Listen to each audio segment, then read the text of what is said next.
আসসালামু আলাইকুম শিক্ষার্থীরা, কেমন আছেন সবাই? আশা করি সবাই ভালো আছেন, সুস্থ আছেন। আর একটি নতুন ক্লাসে আপনাদের সকলকে স্বাগত জানাচ্ছি।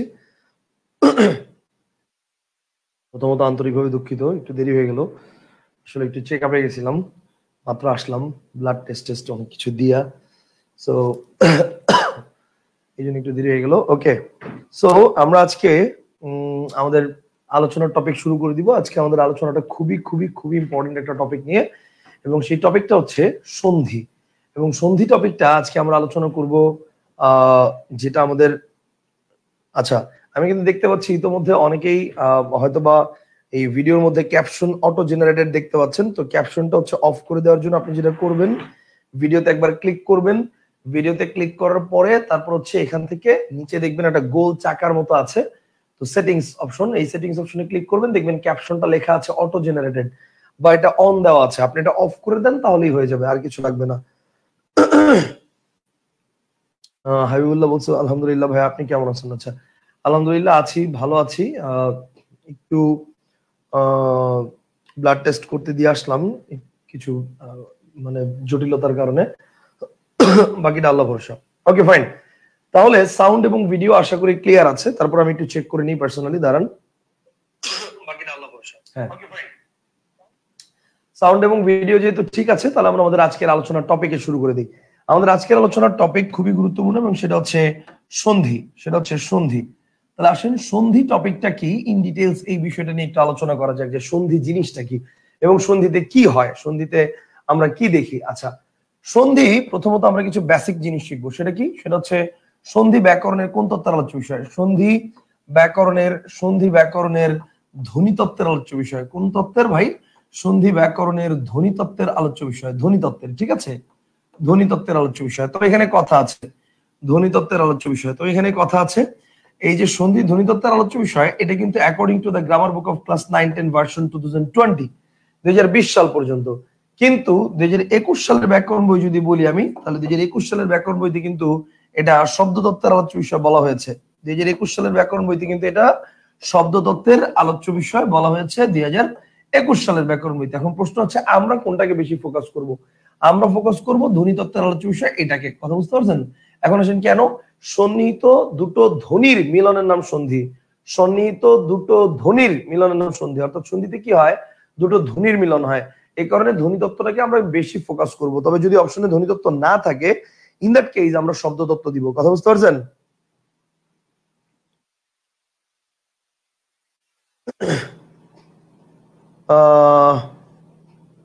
ওকে, আলহামদুলিল্লাহ, আশা করি ভালো আছেন।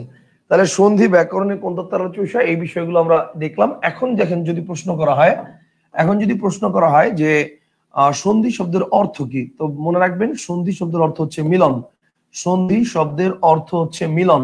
সন্ধি শব্দের অর্থ সেটা কি বলেন? সন্ধি শব্দের অর্থ হচ্ছে মিলন, ঠিক আছে। আচ্ছা, যদি বলে তাহলে সন্ধি শব্দের বিপরীত কি?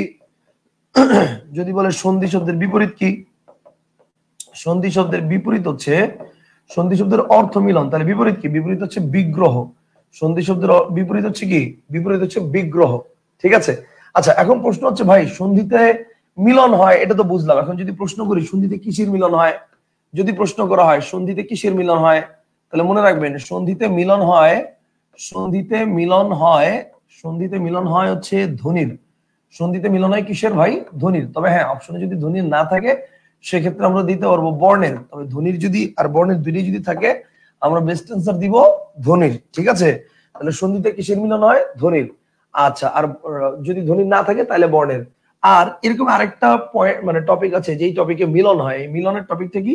সেটা হচ্ছে সমাস। যদি বলে সমাসে কিসের মিলন হয়, তো সমাসে মিলন হয় হচ্ছে পদের। মনে রাখতে হবে, সমাসে মিলন হয় পদের, আর সন্ধিতে মিলন হয়, সন্ধিতে মিলন হয় হচ্ছে ধ্বনির। এখন যদি বলে যে সন্ধি শব্দটা কিভাবে গঠিত হয়েছে, সন্ধি শব্দটা কিভাবে গঠিত হয়েছে, তো সন্ধি শব্দটি গঠিত হয়েছে, সন্ধি শব্দটি গঠিত হয়েছে সন্ধি শব্দটি গঠিত হয়েছে প্রকৃতি ও প্রত্যয় সাধিত হয়ে। মনে রাখবেন, ব্যাকরণের যে কোনো টপিকের নাম এটা কিভাবে গঠিত হয়েছে যদি প্রশ্ন করা হয়, কারেক্ট আনসার প্রকৃতি ও প্রত্যয় সাধিত হয়ে। প্রকৃতি ও প্রত্যয় সাধিত হয়ে। সন্ধি শব্দটি গঠিত হয়েছে প্রকৃতি ও প্রত্যয় সাধিত হয়ে। তাহলে এখন যদি প্রশ্ন করি যে সন্ধি শব্দটা যদি প্রকৃতি প্রত্যয় সাধিত হয়ে গঠিত হয়, তাহলে এটার বিশ্লেষণ কি? স্বাভাবিকভাবে মনের মধ্যে আসে যে এটার বিশ্লেষণ কি। ওকে, এটা বিশ্লেষণ হচ্ছে, এর বিশ্লেষণটা কি? তাহলে আসেন, এর বিশ্লেষণ হচ্ছে ওকে, এর বিশ্লেষণ হচ্ছে সমযোগ ধা যোগ ই, সমযোগ ধা যোগ ই, সমযোগ ধা যোগ ই, এটা হচ্ছে সন্ধি। সমযোগ ধা যোগ ই, এটা হচ্ছে কি বলেন? এটা হচ্ছে সন্ধি। Concept clear? আচ্ছা, এরপর আসেন সন্ধি শব্দটি গঠিত হয়েছে কিভাবে সেটা দেখলাম। আচ্ছা, এখন যদি বলি যে সন্ধি শব্দের সন্ধি বিচ্ছেদ কি, যদি বলা হয় সন্ধি শব্দের সন্ধি বিচ্ছেদ কি, সন্ধি শব্দের সন্ধি বিচ্ছেদ কি, তো মাথায় রাখবেন সন্ধি শব্দের সন্ধি বিচ্ছেদ কি এটা যদি জিজ্ঞেস করে, সন্ধি বিচ্ছেদ কি এটা যদি জিজ্ঞেস করে, কারেক্ট আনসার হবে সমযোগধি সন্ধি। কনসেপ্টটা কি ক্লিয়ার? কারেক্ট আনসার হচ্ছে সমযোগধি, এটা হচ্ছে সন্ধি।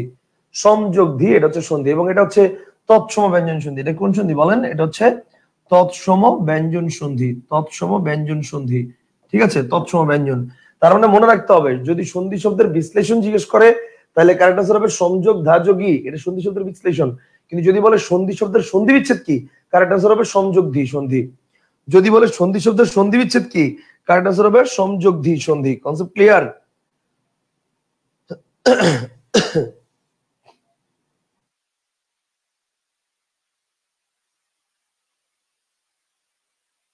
আচ্ছা, একজন প্রশ্ন করছে স্যার, অনুনাসিক মানে প্রথম ক্লাসে অনুনাসিক, আনুনাসিক, সানুনাসিক বাংলা ভাষায় ব্যবহৃত মোট ধ্বনি 37টা নাকি 41টা, এই দুইটা টপিক বিস্তারিত আলোচনা করা হয়নি।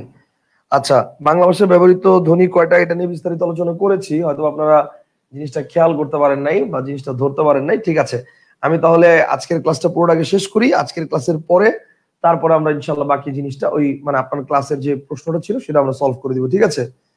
আচ্ছা, তন্ময় সাহেব ভাই, সপ্তাহে 3টা হওয়ার কথা না, ক্লাস তো 2টা পাইলাম, এই সপ্তাহে 4টা পাবেন, টেনশন করেন না। মানে আমি আসলে গত সপ্তাহে আর এই সপ্তাহের মধ্যে একটু হ্যাসেল ছিল, আবার এগুলো যখন ঠিক হয়ে যাবে তখন দেখবেন যে মানে প্যারা নাই, প্যারা আবার ঠিক হয়ে যাবে। Okay fine. আচ্ছা আচ্ছা, তো দেখেন তাহলে যেটা বলতেছিলাম শব্দের সন্ধি বিচ্ছেদ কি যদি বলি, তাহলে কারেক্ট আনসার হবে সমযোগধি সন্ধি। এই পর্যন্ত আশা করি আমরা ক্লিয়ার, এই পর্যন্ত আশা করি আমরা ক্লিয়ার। এতক্ষণ কিন্তু সন্ধির শুধুমাত্র আমরা বেসিক ক্লিয়ার করলাম, এতক্ষণ শুধু সন্ধির বেসিক ক্লিয়ার করলাম। এখন দেখেন যদি প্রশ্ন করা হয় যে সন্ধি কত প্রকার, যদি প্রশ্ন করা হয় যে সন্ধি কত প্রকার, তো মোস্ট অফ দ্য কেস যেটা দেখা যায় স্টুডেন্টরা ডিরেক্ট বলে সন্ধি হচ্ছে 3 প্রকার, কিন্তু এটা কিন্তু ভুল। সন্ধি কত প্রকার প্রশ্ন করলে কারেক্ট আনসার হবে 2 প্রকার। 2 প্রকার কি কি? একটা হচ্ছে বাংলা সন্ধি এবং একটা হচ্ছে তৎসম সন্ধি। একটা বাংলা সন্ধি এবং একটা হচ্ছে তৎসম সন্ধি। এরপরে যদি বলি বাংলা সন্ধি কত প্রকার, তাহলে এটা হচ্ছে 3 প্রকার। 3 প্রকার কি কি? সরি 2 প্রকার, একটা হচ্ছে সরস সন্ধি আর আরেকটা হচ্ছে ব্যঞ্জন সন্ধি। একটা সরস সন্ধি আরেকটা হচ্ছে ব্যঞ্জন সন্ধি। ঠিক আছে? আর যদি বলি তৎসম সন্ধি এটা কত প্রকার, তো তৎসম সন্ধি এটা হচ্ছে আবার 3 প্রকার। 3 প্রকার কি কি? একটা হচ্ছে সরস সন্ধি, একটা হচ্ছে ব্যঞ্জন সন্ধি আর আরেকটা হচ্ছে বিসর্গ সন্ধি। সরস সন্ধি, ব্যঞ্জন সন্ধি, বিসর্গ সন্ধি। সরস সন্ধি, ব্যঞ্জন সন্ধি এবং বিসর্গ সন্ধি, এই 3টা। ঠিক আছে?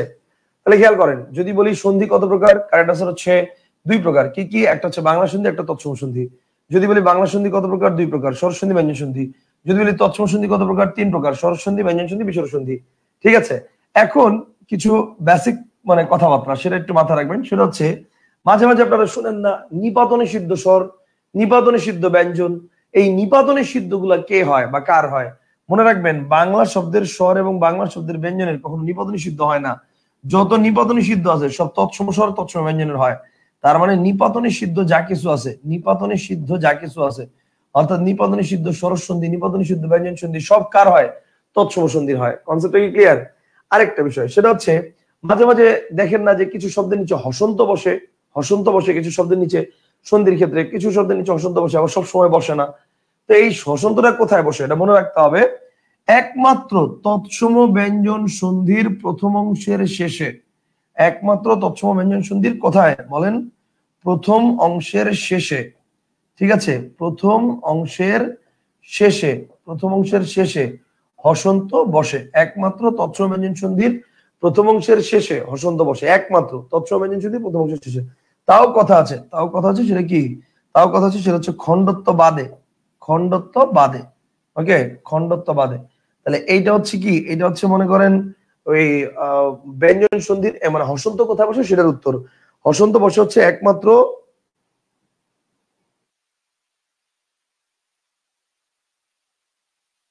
স্যার ক্লাস শুরু করার আগে যদি মেসেঞ্জারে একটা নোটিফিকেশন দিতেন খুব ভালো হতো।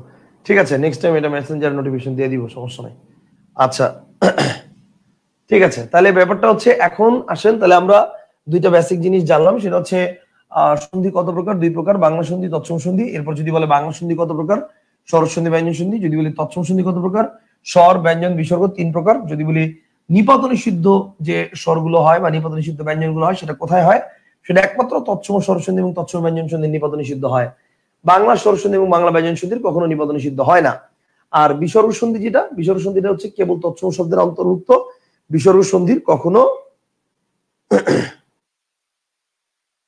বিসর্গ সন্ধির সাথে মানে যেটা হচ্ছে রিলেটেড সেটা হচ্ছে একমাত্র তৎসম মানে তৎসম শব্দ। আচ্ছা, একটা অ্যাকাউন্ট থেকে একজন প্রশ্ন করেছে, মানে কমেন্ট করেছেন যে ভাইয়া ব্যাকরণের ক্লাসগুলো যদি ধারাবাহিকভাবে নেওয়া যায়, আমি বুঝতে চাচ্ছি যে কোন ক্লাসের সাথে কোন ক্লাস সম্পর্কিত, সেই অনুযায়ী নেওয়া যায় তাহলে খুব ভালো হতো।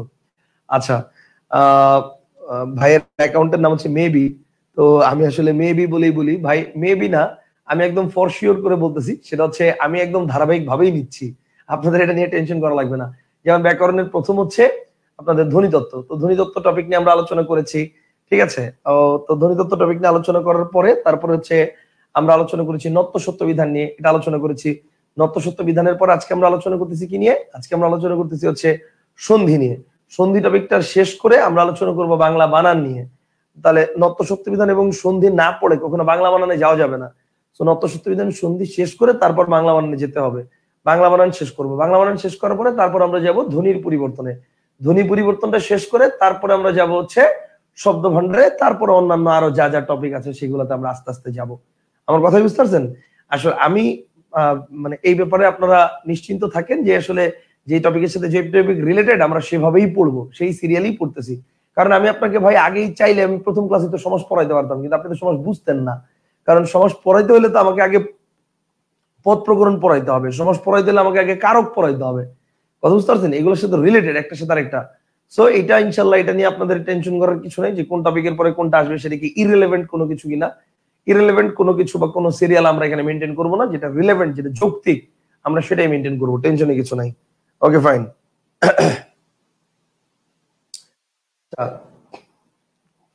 আচ্ছা, একজন বলছে, আফসার বলছে ভাইয়া তাহলে কি বিসর্গ দেখলে সেই শব্দ অলওয়েজ তৎসম শব্দ হবে? Yes, okay fine. বিসর্গ হলে অল টাইম সেটা তৎসম শব্দ হবে, মানে বিসর্গ সন্ধিবদ্ধ যে কোনো শব্দ অথবা বিসর্গ বজায় আছে এমন যে কোনো শব্দ সব তৎসম শব্দ। Concept clear? আচ্ছা, এরপর আসেন, এরপরে বলছেন যে সাইব ভাই বলছে ভাইয়া সন্ধির মোট কয়টা ক্লাস হবে? আমরা সন্ধির মোট 2টা ক্লাস নিব। আজকের ক্লাস হচ্ছে আমরা আলোচনা করব, এই যে আজকের ক্লাসে আমরা আলোচনা করব বাংলা স্বর সন্ধি, বাংলা ব্যঞ্জন সন্ধি আর তৎসম স্বর সন্ধি, এই পর্যন্ত।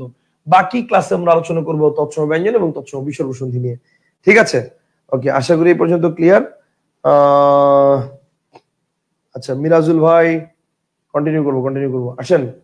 তাহলে দেখেন, তাহলে ব্যাপারটা হচ্ছে সন্ধি জিনিসটাকে এটা আমরা বুঝলাম, এবং এবার আমরা শুরু করব প্রথমত হচ্ছে বাংলা শব্দের স্বর সন্ধি। এখন যেটা বুঝাবো সেটা খুবই খুবই খুবই খুবই খুবই ইম্পর্টেন্ট, ভালো করে বুঝতে হবে, খুব ভালো করে বুঝেন। আচ্ছা, এবার আসেন, এবার হচ্ছে আমরা যেটা করব সেটা হচ্ছে খুব ভালো করে জিনিসটা বুঝেন। হেডলাইন দেন বাংলা স্বর সন্ধি, হেডলাইন দেন বাংলা স্বর সন্ধি, বাংলা স্বর সন্ধি, এটা হচ্ছে হেডলাইন। Okay fine. এবার খুব ভালো করে জিনিসটা বুঝেন, আগে যেভাবে আমি বোর্ডে আঁকি সেভাবে করে খাতায় ঠিক সেভাবে লিখবেন। ব্যাপারটা বুঝেন, মনে করেন এটা একটা শব্দ, মনে করেন এটা একটা শব্দ, ঠিক আছে, আর এরপরে আরেকটা শব্দ যোগ হয়েছে। তো দুইটা শব্দের মধ্যে যখন সন্ধিটা হয়, তো সন্ধিটাতে অ্যাকচুয়ালি কি হয় মনে রাখবেন, দুইটা শব্দের পুরা সব জায়গা আমার দেখার দরকার নাই। প্রথম শব্দের শেষ অর্থাৎ এই জায়গা, আর দ্বিতীয় শব্দের শুরু অর্থাৎ এই জায়গা, এই দুই জায়গাতে যদি কোনো মানে এই মিলনটা হচ্ছে এই দুই জায়গাতে হবে। মনে রাখবেন প্রথম শব্দের প্রথমে এটা আমার দেখার দরকার নাই, বা দ্বিতীয় শব্দের শেষে এটাও আমার দেখার দরকার নাই। মনে রাখবেন সন্ধিতে এমন কোন রুলস নাই যে রুলসের কারণে সন্ধির এই দুইটা জায়গার মিলনের ফলে এইটার পরিবর্তন হবে বা এইটার পরিবর্তন হবে। আমার কথা কি বুঝতে পারছেন? সিম্পল হিসাব বলছি, খুব মনোযোগ দিয়ে শুনেন। সন্ধিতে মিলনটা কোথায় হবে? যে কোনো সন্ধি, সরস সন্ধি বলেন, ব্যঞ্জন সন্ধি বলেন, বিজোড় সন্ধি বলেন, তৎসম বলেন, বাংলা বলেন, যাই বলেন, সেই মিলনটা কোথায় হবে? প্রথম শব্দের শেষের সাথে দ্বিতীয় শব্দের শুরুতে, এই জায়গাটাতে মিলন হবে। এবং সন্ধির এমন কোন রুলস নাই যে এই রুলসের কারণে এই দুই জায়গায় মিলনের ফলে এইখানে অর্থাৎ সন্ধির প্রথম শব্দে এবং এইখানে অর্থাৎ শব্দের দ্বিতীয় অংশে কোনো পরিবর্তন হবে। আমি কি বুঝতে পারছি? এটা কেন বললাম আমি সন্ধি এখন আপনারা জানেন না, বাট তার আগে আমি সন্ধি না জানলেও আপনি যাতে একটা জিনিস বোঝেন সেটা আপনাকে বোঝাচ্ছি। দেখেন, এই যে দ্বীপযোগ অয়ন নাকি দ্বীপযোগ আয়ন, এটা নিয়ে একটা বিশাল তর্ক বিতর্ক মাঝে মাঝে দেখতে পাওয়া যায়। দ্বীপযোগ অয়ন নাকি দ্বীপযোগ আয়ন, ঠিক আছে, দ্বীপযোগ অয়ন নাকি দ্বীপযোগ আয়ন। এখন ব্যাপারটা হচ্ছে অয়ন না আয়ন এটা পরের কথা, আগে চিন্তা করেন এটা সন্ধি কিনা। খেয়াল করেন আমার সন্ধিটা হবে কোথায়, মানে সন্ধির ক্ষেত্রে মিলনটা হবে কোথায়? এই জায়গায়, প্রথম শব্দের শেষ আর দ্বিতীয় শব্দের শুরু। তাহলে চিন্তা করেন প্রথম শব্দের শেষ আর দ্বিতীয় শব্দের শুরু, এই জায়গাটাতে আমার মিলনটা হবে। তো এই জায়গাটাতে মিলন হলে দয় দীর্ঘিকার কেন দয় ঐকার হয়ে যাবে? এরকম কোন রুলস আছে? সন্ধির ক্ষেত্রে কি এমন কোন রুলস আছে যে আমার এই জায়গাটাতে মিলন হলে আমার প্রথম শব্দের স্বর পরিবর্তন হবে? উত্তর হচ্ছে না, এমন কোন রুলস নাই। তার মানে দ্বৈপায়ন শব্দটা অ্যাকচুয়ালি সন্ধি সাধিত শব্দই না। অ্যাকচুয়ালি দ্বৈপায়ন শব্দটা সন্ধি সাধিত শব্দই না। এখন তাহলে প্রশ্ন হচ্ছে ভাই, তাহলে প্রশ্ন যে আসে দ্বৈপায়ন শব্দ সন্ধি বিচ্ছেদ কি? এই তো এইবার হচ্ছে তাহলে আবার আরেকটা রিলেভেন্ট কোশ্চেন আসছেন। তাহলে ভাই সন্ধি শব্দের সন্ধি বিচ্ছেদ কি এটা যে আসে, তাহলে এটা মানে কোনটা হবে সেটা তো পরের কথা। তাহলে এটা যদি সন্ধি না হয় এটা কি অ্যাকচুয়ালি? ওকে, এটা অ্যাকচুয়ালি প্রত্যয়। বলেন এটা অ্যাকচুয়ালি কি? এটা অ্যাকচুয়ালি প্রত্যয়। এখন প্রশ্ন হচ্ছে তাহলে ভাই প্রত্যয়ের কোশ্চেন সন্ধির মধ্যে দিয়ে কেন আসে?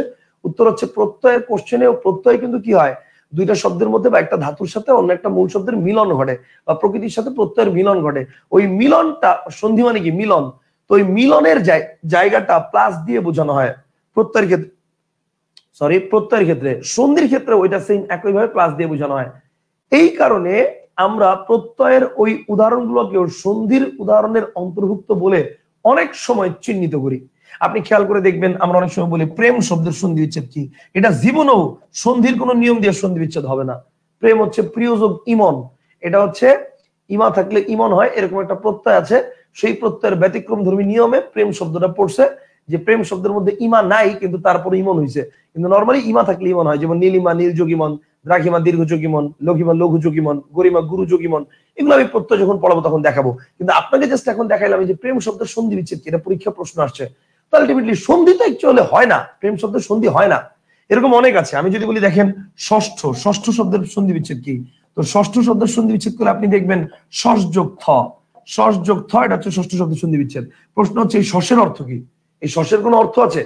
কিন্তু সন্ধিতে তো দুই পাশে আইদার আমার উপসর্গ লাগবে, প্রথম অংশে আইদার আমার উপসর্গ লাগবে, অথবা আমার যে কোনো একটা কি লাগবে, মূল শব্দ লাগবে, অর্থবোধক মূল শব্দ। শসের তো কোনো অর্থ নাই, আছে?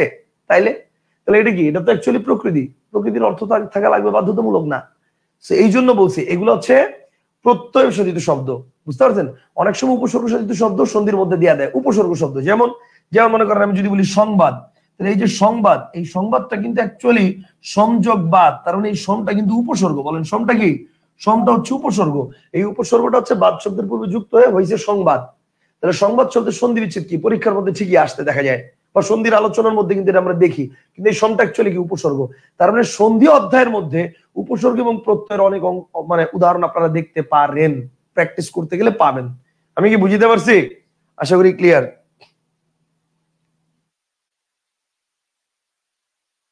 আচ্ছা, তাহলে ব্যাপারটা হচ্ছে আমি যেটা বুঝাতে চাচ্ছিলাম সেটা হচ্ছে এই যে দ্বৈপায়ন বা এই ধরনের যত সন্ধি বিচ্ছেদ আছে, এগুলো অ্যাকচুয়ালি অনেকে আমাকে প্রশ্ন করে, মানে সন্ধির নিয়ম পড়ানোর পরে যখন প্রিভিয়াস ইয়ার্স কোশ্চেন প্র্যাকটিস করতে যায় অনেকগুলো শব্দ মিলে না, তখন প্রশ্ন করে স্যার ষষ্ঠ এটা কোন সন্ধি বিচ্ছেদের নিয়মে হইলো?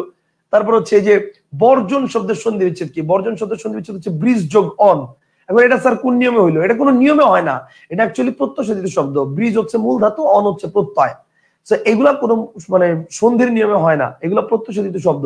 সো এরকম যা যা পাবেন এটা নিয়ে ওরিড অ্যাবাউট হওয়ার কিছু নাই।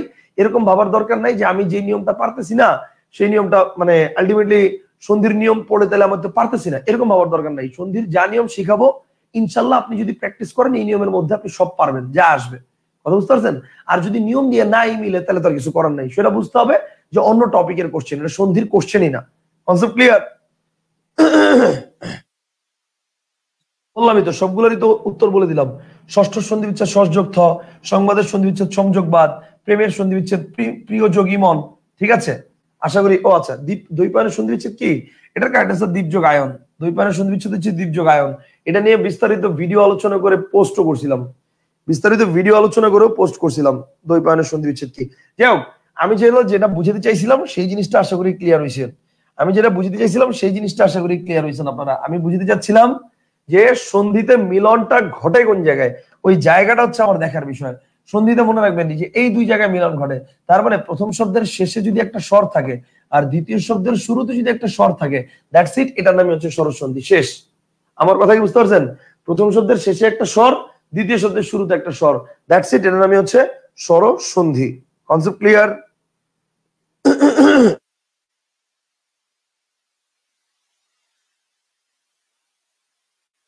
প্রথম শব্দের শেষে একটা স্বর থাকবে, দ্বিতীয় শব্দের শুরুতে একটা স্বর থাকবে।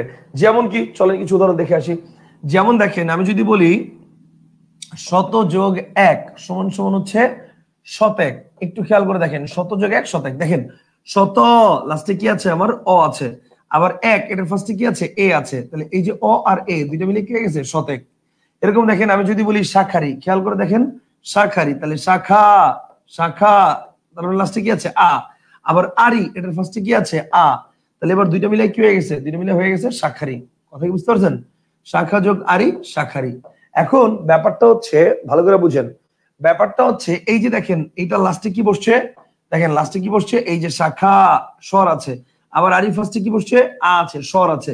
কিন্তু এইখানে কিন্তু দেখেন আপনি লিখছেন ব্যঞ্জন বর্ণ, এই যে শত, কিন্তু ওই যে ফ্যাক্ট, সেটা হচ্ছে কি লিখছি ফ্যাক্ট না, উচ্চারণটা করেন শত। আপনি তার এটা উচ্চারণ সৎ এরকম বলেন না, আপনি কি বলেন? সৎ না, আপনি বলেন শত। তাহলে লাস্টে কি আছে? লাস্টে একটা অ আছে, তার মানে স্বর আছে। আর দ্বিতীয় শব্দ শুরুতে কি আছে? এ আছে, মানে একটা স্বর আছে। তাহলে স্বরের সাথে স্বরের মিলন, এটা হচ্ছে শতেক, মানে বাংলা শব্দের স্বরসন্ধি। স্বরের সাথে স্বরের মিলন, এটা হচ্ছে বাংলা শব্দের স্বরসন্ধি। কনসেপ্টটা কি ক্লিয়ার?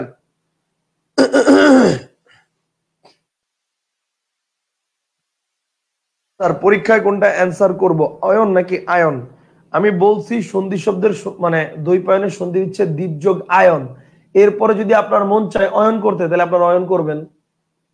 সন্ধি শব্দের মানে দ্বৈপায়ন শব্দের সন্ধি বিচ্ছেদ হচ্ছে দ্বীপযোগ আয়ন। এবং এটা কেন আয়ন, এটা নিয়ে বিস্তারিত ভিডিও করে 12 মিনিটের একটা ভিডিও করে শুধু এইটা নিয়ে, শুধু একটা সন্ধি নিয়ে 12 মিনিটের ভিডিও করে আলোচনা করে তারপর আমি ইউটিউবে আপলোড করে রাখছি, শুধুমাত্র এই একটা সন্ধি। ঠিক আছে, তারপরে যদি কারো অয়ন অয়ন দিতে মন চায়, মানে বিভিন্ন বইতে অয়নই পাওয়া যায়, বিভিন্ন বইতে দেখতে পাওয়া যায় অয়ন। ঠিক আছে, দ্বীপযোগ অয়ন দেখতে পাওয়া যায়। তো এটা যদি কেউ অয়ন দেওয়া থাকে, আপনার যদি মন চায় অয়ন দিতে, আপনি দিতে পারেন, কোনো সমস্যা নাই। ভাইয়া ক্লাস কি খাতায় নোট করতে হবে নাকি বই হলেই হবে? ভাই এই কথা মনে হয় আমি প্রতিদিনই বলছি, আজকের পর থেকে আর জিজ্ঞেস করেন না কেউ প্লিজ।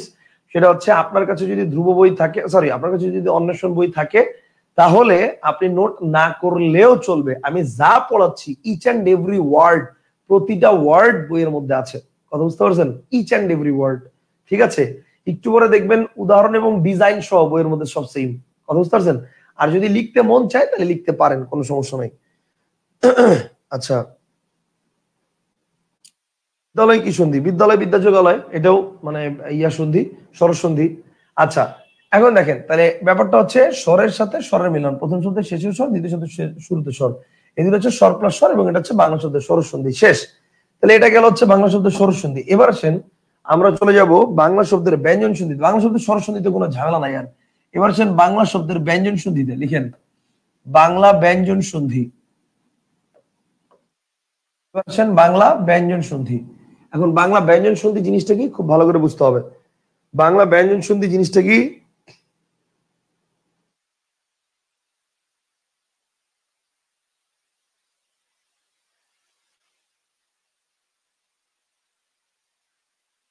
একজন প্রশ্ন করেছে স্যার এক এক আর পাগলামি এই দুটো কিভাবে স্বরসন্ধি হয়? আচ্ছা দেখাবো না। এবার দেখেন, সেটা হচ্ছে বাংলা বাংলা ব্যঞ্জন সন্ধি। এটা একটু দেখাই। বাংলা ব্যঞ্জন সন্ধি এটা গঠিত হতে পারে তিন ভাবে। বাংলা ব্যঞ্জন সন্ধি এটা গঠিত হতে পারে কয় ভাবে? তিন ভাবে। এক নম্বর হচ্ছে স্বর প্লাস ব্যঞ্জন, এক নম্বর হচ্ছে স্বর প্লাস ব্যঞ্জন, দিস ইজ এ ওয়ে। স্বর প্লাস ব্যঞ্জন, দিস ইজ এ ওয়ে, এক নম্বর ওয়ে এটা। দুই নম্বর ওয়ে, অ্যানাদার ওয়ে, সেটা হচ্ছে ব্যঞ্জন প্লাস স্বর। অ্যানাদার ওয়ে ইজ ব্যঞ্জন প্লাস স্বর, দিস ইজ অ্যানাদার ওয়ে, ব্যঞ্জন প্লাস স্বর। and number 3 is ব্যঞ্জন plus ব্যঞ্জন, number 3 ব্যঞ্জন plus ব্যঞ্জন, ব্যঞ্জন plus ব্যঞ্জন। Okay, these are the 3 types of technique Bangla ব্যঞ্জন সন্ধি বের করা। স্বর প্লাস ব্যঞ্জন, ব্যঞ্জন প্লাস স্বর, ব্যঞ্জন প্লাস ব্যঞ্জন, স্বর প্লাস ব্যঞ্জন, ব্যঞ্জন প্লাস ব্যঞ্জন প্লাস স্বর, ব্যঞ্জন প্লাস ব্যঞ্জন। কনসেপ্টটা কি ক্লিয়ার? স্বর প্লাস ব্যঞ্জন, ব্যঞ্জন প্লাস স্বর, ব্যঞ্জন প্লাস ব্যঞ্জন। এইবার আসেন ব্যাপারটা হচ্ছে আমরা কিছু উদাহরণ দেখবো, প্রত্যেকটাতে কিছু উদাহরণ দেখবো। স্বর প্লাস ব্যঞ্জন, যেমন যেমন আমি যদি বলি, খেয়াল করেন, আমি যদি বলি রাজা যোগ পুত্র, খেয়াল করতে হবে, রাজা যোগ পুত্র, তো সমান সমান কি হয়ে গেছে? সমান সমান হয়ে গেছে রাজপুত্র। রাজা যোগ পুত্র সমান সমান হচ্ছে রাজপুত্র, ঠিক আছে? রাজা যোগ পুত্র সমান সমান রাজপুত্র। এখন দেখেন এই যে রাজা যোগ পুত্র বলছি, তাহলে খেয়াল করেন প্রথম শব্দের শেষে এটা কি? রাজা, একটা স্বর আসছে না? দ্বিতীয় শব্দের শুরুতে দেখেন প, একটা ব্যঞ্জন আসছে না? দ্বিতীয় শব্দের শুরুতে একটা ব্যঞ্জন আসছে না? প্রথম শব্দের শেষে একটা স্বর আর দ্বিতীয় শব্দের শুরুতে একটা ব্যঞ্জন, দ্যাটস ইট।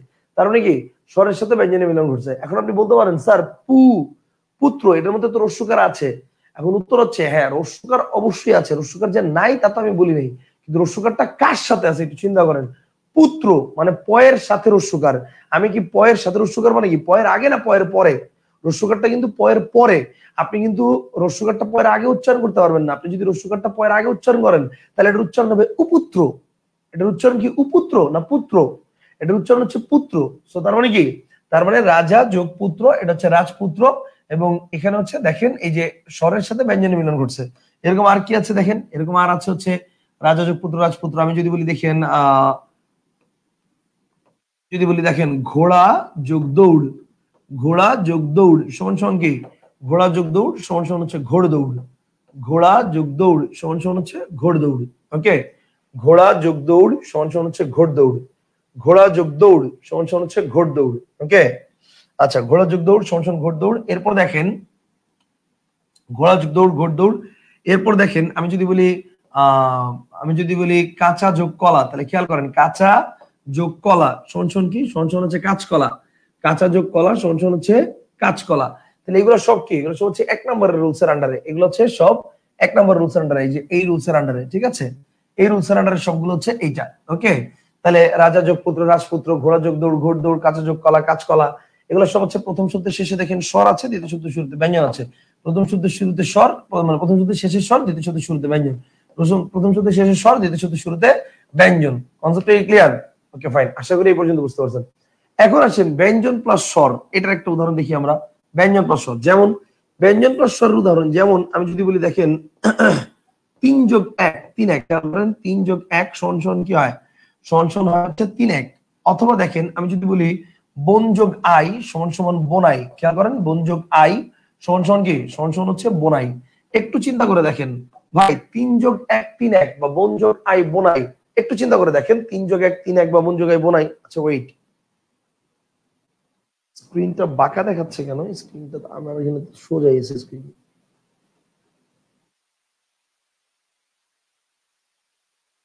লাইনে থাকেন।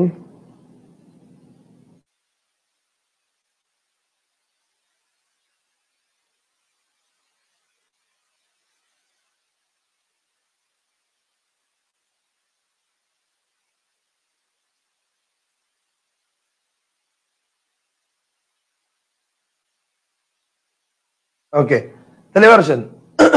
আচ্ছা, 3 যোগ 1 3 1 বন যোগ আই বোনাই। আচ্ছা,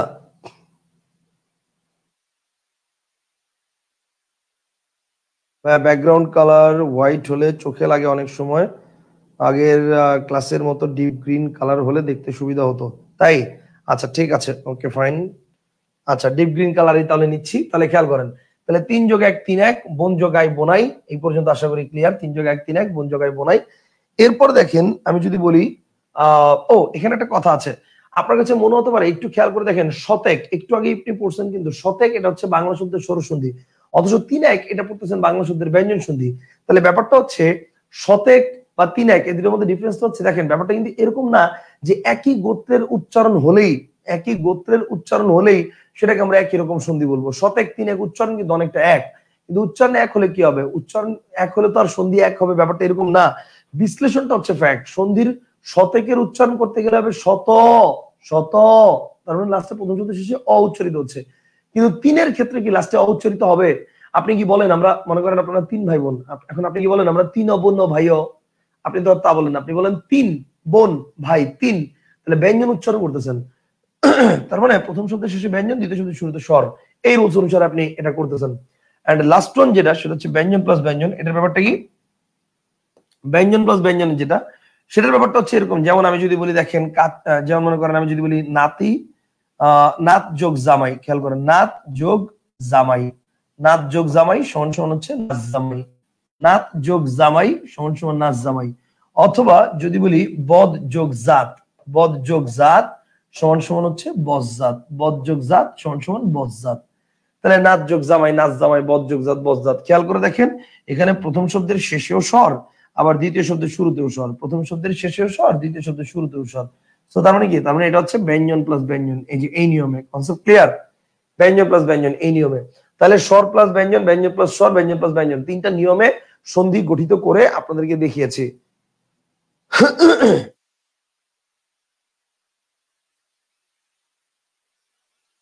আচ্ছা, একজন প্রশ্ন করছে স্যার এক্সামে তো সন্ধিটা থাকে, সন্ধির মানে ওইটা মানে সন্ধিবদ্ধ শব্দটা থাকে, ওইটার সন্ধি বিচ্ছেদ চায়, ওইটা কিভাবে করবো ওইটা দেখাচ্ছি। তার আগে আপনাকে আমি বললাম যে এতক্ষণ যে উদাহরণগুলো দেখালাম এই উদাহরণগুলো হচ্ছে বাংলা শব্দের ব্যঞ্জন সন্ধি, বাংলা শব্দের স্বর সন্ধি বা বাংলা শব্দের ব্যঞ্জন সন্ধি। এটার উদাহরণের স্বল্পতা মানে খুবই খুবই মানে এটার উদাহরণের এরিয়া মানে কর্মক্ষেত্র এটা খুবই খুবই খুবই খুবই খুবই কম। এই উদাহরণগুলো আমরা এভাবে মনে রাখতে পারি, ঠিক আছে? 3 জায়গায় 1 বন জায়গায়, এগুলো প্র্যাকটিস করলে একটু মাথা থাকে, ঠিক আছে? এখন দেখেন আপনি যেভাবে বলছেন সেভাবে আমরা শিখবো, সেটা তৎসম স্বরসন্ধির ক্ষেত্রে শিখবো। কিন্তু তার আগে একটা কথা বলি, সেটা শুনেন। সেটা হচ্ছে এই যে যদি প্রশ্ন করি যে এখানে এই যে আপনাদেরকে 3টা থিওরি আমি শিখাইলাম, এই 3টা থিওরি মানে একটা হচ্ছে স্বর প্লাস ব্যঞ্জন, একটা হচ্ছে ব্যঞ্জন প্লাস স্বর, একটা হচ্ছে ব্যঞ্জন প্লাস ব্যঞ্জন। এই 3টা থিওরি থেকে মাঝে মাঝে কিছু থিওরিটিক্যাল এমসিকিউ কোশ্চেন আসে। এখন প্রশ্ন হচ্ছে ভাই থিওরিটিক্যাল এমসিকিউ কোশ্চেন মানে, মানে কথা হচ্ছে কোশ্চেনটা এমসিকিউ কিন্তু টাইপসটা থিওরিটিক্যাল। টাইপসটা থিওরিটিক্যাল যেমন, যেমন দেখেন কোশ্চেনটা এরকম আসতে পারে, সন্ধিতে স্বরের পরে ব্যঞ্জন এলে স্বরধ্বনিটা কি হয়? কি বলছে? সন্ধিতে স্বরের পরে ব্যঞ্জন এলে স্বরধ্বনিটা কি হয়? অপশন থাকে কি জানেন? অপশন থাকে লুপ্ত হয়, লুপ্ত হয় না, পরিবর্তন হয়, পরিবর্তন হয় না, এরকম 4টা অপশন থাকে। লুপ্ত হয়, লুপ্ত হয় না, পরিবর্তন হয়, পরিবর্তন হয় না, এরকম 4টা অপশন থাকে। তাহলে সন্ধিতে স্বরের পরে ব্যঞ্জন এলে স্বরধ্বনিটা কি হয়? এখন এটার জন্য আপনি কি করবেন একটু চিন্তা করেন। 1 নম্বর নিয়মটা, সন্ধিতে স্বরের পরে ব্যঞ্জন আসছে, তাহলে চিন্তা করি দেখি আমরা স্বরধ্বনিটা কি হয়। একটু খেয়াল করেন, রাজা আ আছে, এরপরে পুত্র প আছে, তাহলে স্বরের পরে ব্যঞ্জন আসছে, দেখেন তো স্বরটা কি এখানে আছে কিনা? স্বরটা কি আছে? স্বরটা নাই, তার মানে সন্ধিতে স্বরের পরে ব্যঞ্জন আসলে স্বরটা কি হয়? লুপ্ত হয়। আবার দেখেন ঘোড়া যোগ দৌড়, ওয়ার্ডটা কি ঘোড়া দৌড় না ঘোড় দৌড়? বলেন ওয়ার্ডটা কি? ওয়ার্ডটা হচ্ছে ঘোড় দৌড়, তার মানে স্বর আছে? নাই, তাহলে সন্ধিতে স্বরের পরে ব্যঞ্জন থাকলে স্বরধ্বনিটা কি হয়? সন্ধিতে স্বরের পরে ব্যঞ্জন থাকলে স্বরধ্বনিটা লুপ্ত হয়। আবার দেখেন কাঁচা যোগ কলা, তাহলে কাঁচা আ আছে, কলা ক আছে, তাহলে স্বরের পরে ব্যঞ্জন হচ্ছে, দেখেন স্বরধ্বনিটা এখানে নাই। আপনি কি বলেন কাঁচা কলা না কাঁচকলা? আপনি বলেন কাঁচকলা। তাহলে সন্ধিতে স্বরের পরে ব্যঞ্জন আসলে স্বরধ্বনিটা লুপ্ত হয়। Concept clear? কিন্তু যদি বলি সন্ধিতে ব্যঞ্জনের পর স্বর আসলে স্বরটা কি হবে, যদি এটা প্রশ্ন করি যে সন্ধিতে ব্যঞ্জনের পর স্বর আসলে স্বরধ্বনিটা কি হবে, যদি প্রশ্ন করা হয় যে ব্যঞ্জনের পর স্বর আসলে কি হবে, তাহলে দেখেন তাহলে লুপ্ত হবে না। যেমন যেমন দেখেন যেমন দেখেন এই যে দেখেন ব্যঞ্জন, এই যে স্বর, এই যে দেখেন লুপ্ত হয় নাই, এই একারটা কিন্তু এখানে বসে গেছে, দেখছেন? আবার দেখেন যেমন বন ব্যঞ্জন, আই স্বর, সেখানে কিন্তু আকারটা বসে গেছে, তার মানে ব্যঞ্জনের পর স্বর আসলে স্বরটা লুপ্ত হয় না। স্বরের পরে ব্যঞ্জন আসলে স্বরটা লুপ্ত হবে, কিন্তু ব্যঞ্জনের পর স্বর আসলে স্বরটা লুপ্ত হবে না। ব্যঞ্জনের পর স্বর আসলে স্বরটা লুপ্ত হবে না।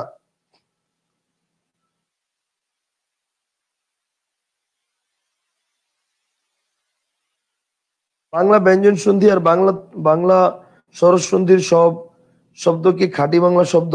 হ্যাঁ, সব শব্দ খাঁটি বাংলা শব্দ। গুড। আচ্ছা, গুড। এবার আসেন, এবার তাহলে আমরা কি যাবো? তাহলে এই পর্যন্ত আমরা ক্লিয়ার করেছি, এই পর্যন্ত আমাদের ক্লিয়ার, এই পর্যন্ত আমাদের ক্লিয়ার, সবই তো ঠিক আছে, কিন্তু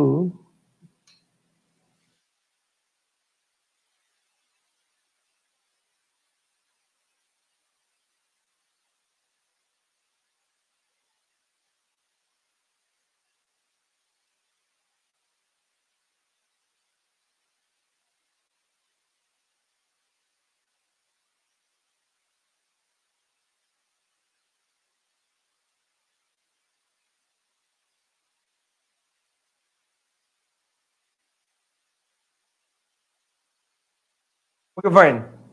একটু বুঝছেন কিনা আমাকে একটু জানান তো সবাই। বুঝছেন? এই পর্যন্ত বুঝছেন? এই পর্যন্ত কি বুঝছেন? আমাকে একটু জানান প্লিজ। এই পর্যন্ত কি বুঝছেন? এই পর্যন্ত কি বুঝছেন? একটু জানান আমাকে প্লিজ।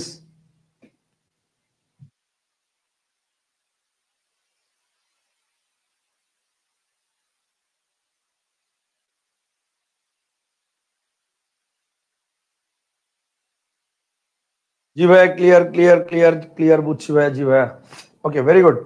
তাহলে এই পর্যন্ত যদি ক্লিয়ার থাকেন তাহলে দেখেন আমরা দুইটা পয়েন্ট কিন্তু শিখে ফেলছি। সন্ধিতে স্বরের পরে ব্যঞ্জন থাকলে স্বরধ্বনিটা কি হবে? লুপ্ত হয়, কিন্তু ব্যঞ্জনের পর স্বরস্থ স্বরধ্বনি লুপ্ত হয় না।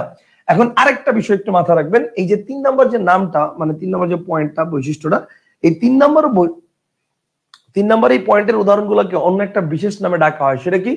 সেটা হচ্ছে প্রকৃত বাংলা ব্যঞ্জন সন্ধি। মাঝে মাঝে এটাও বলা হয়। আমি একটু এটা একটু আপনাকে বুঝাই, ভালো করে দেখেন। এই 3 নম্বর যে ব্যাপারটা, এই 3 নম্বরের এই নামকরণটাকে, মানে 3 নম্বরের যে পদ্ধতিটা, এই পদ্ধতিটাকে অনেক সময় বলা হয় প্রকৃত বাংলা ব্যঞ্জন সন্ধি। কি বলা হয় বলেন? এই 3 নম্বরের পদ্ধতিটাকে বলা হয় প্রকৃত বাংলা ব্যঞ্জন সন্ধি। কি বলা হয়? প্রকৃত বাংলা ব্যঞ্জন সন্ধি। প্রকৃত বাংলা ব্যঞ্জন সন্ধি। ব্যঞ্জন সন্ধি। প্রকৃত বাংলা ব্যঞ্জন সন্ধি, এই 3 নম্বরটাকে বলা হয় প্রকৃত বাংলা ব্যঞ্জন সন্ধি। প্রশ্ন হচ্ছে ভাই কেন এটাকে, কেন প্রকৃত বাংলা ব্যঞ্জন সন্ধি বলা হয়? ভালো করে বুঝেন। দেখেন, এটাকে প্রকৃত বাংলা ব্যঞ্জন সন্ধি বলা হয় এই কারণে, কারণ আমরা শিখতেছি ব্যঞ্জন সন্ধি, আমরা শিখতেছি ব্যঞ্জন সন্ধি, কিন্তু কোথাও না কোথাও দেখেন স্বরের অস্তিত্ব আছে। মানে হয় প্রথমে নয় শেষে, ঠিক আছে, হয় প্রথমে নয় শেষে কোথাও না কোথাও স্বরের অস্তিত্ব আছে। দেখেন, এই যে আমরা শিখতেছি বাংলা ব্যঞ্জন সন্ধি, কিন্তু স্বরের অস্তিত্ব হয় এখানে প্রথমে, এখানে শেষে, কিন্তু একমাত্র এই পদ্ধতিটা যেটার মধ্যে কোনো স্বর অস্তিত্ব নাই, এটার নাম হচ্ছে ব্যঞ্জন প্লাস ব্যঞ্জন। এবং এই কারণে এটাকে বলা হয় প্রকৃত বাংলা ব্যঞ্জন সন্ধি। এই কারণে এটাকে বলা হয় প্রকৃত বাংলা ব্যঞ্জন সন্ধি। এই পর্যন্ত ক্লিয়ার? এই পর্যন্ত ক্লিয়ার? আচ্ছা, এখন দেখেন মাঝে মাঝে এটাও প্রশ্ন আসে যে প্রকৃত বাংলা ব্যঞ্জন সন্ধি ধ্বনি পরিবর্তনের কোন নিয়মে গঠিত হয়? এইটা আপাতত আমি আপনাকে পড়াবো না, কোশ্চেনটা মাথায় রাখেন খালি, যে প্রকৃত বাংলা ব্যঞ্জন সন্ধি ধ্বনি পরিবর্তনের কোন নিয়মে গঠিত হয়?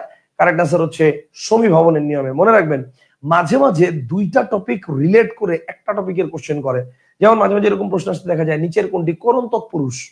এখন নিচের কোনটি করণ তৎপুরুষ প্রশ্ন আসছে। এখন ভাই ব্যাপারটা কেমন না, করণ ওয়ার্ডটা পড়ছেন আপনি কারকে, আর তৎপুরুষ ওয়ার্ডটা পড়ছেন আপনি সমাসে, তাহলে করণ তৎপুরুষ কোনটা জানতে চাইছে, তার মানে কোশ্চেনটা কি কারকের না সমাসের, এইটা নিয়েই তো কনফিউশন অনেকের মধ্যে। আমার কথা বুঝতে পারছেন? এই কারণে ব্যাপারটা হচ্ছে, ইন ডিটেলস যদি না জানেন তাহলে ঝামেলা হতে পারে। ঠিক আছে, ইন ডিটেলস যদি না জানেন তাহলে ঝামেলা হতে পারে।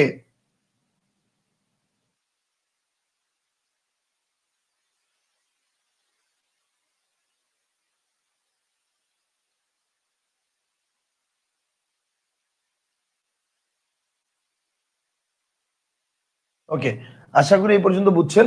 এখন আমরা একটু চলে যাব পরের পয়েন্টে, পরের পয়েন্টে নিয়ে আমরা আলোচনা করব। এখন এতক্ষণ আমরা দেখলাম হচ্ছে বাংলা শব্দের স্বরসন্ধি, বাংলা শব্দের ব্যঞ্জন সন্ধি। 1 মিনিট, আমি একটু ব্যাকগ্রাউন্ডটা চেঞ্জ করার চেষ্টা করি, দেখি আপনাদের ব্যাকগ্রাউন্ড মানে চেঞ্জ করি নাই কেন জানেন? যে কালারের প্রবলেমটা এখনো যায় নাই তো, এই জন্য। এটা ইনশাল্লাহ কালকে ঠিক করে ফেলবো। কালকে কালকে হচ্ছে ওই বাসায় অলরেডি লাইট টাইট সব কিনে ফেলছি, ব্যাকগ্রাউন্ডের প্রবলেম এখন চেঞ্জ করা যাবে না ভাই। ব্যাকগ্রাউন্ডের প্রবলেম ওটা এখন চেঞ্জ করা যাবে না, ওটা ইনশাল্লাহ নেক্সট ক্লাসে ঠিক করে ফেলবো। ব্যাকগ্রাউন্ডের প্রবলেমটা আপাতত আপাতত যেরকম আছে এরকম থাক, সমস্যা নাই।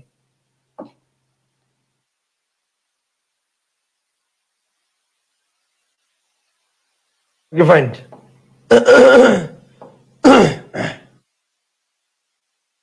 কালকে থেকে আর থাকবে না, সমস্যা নাই।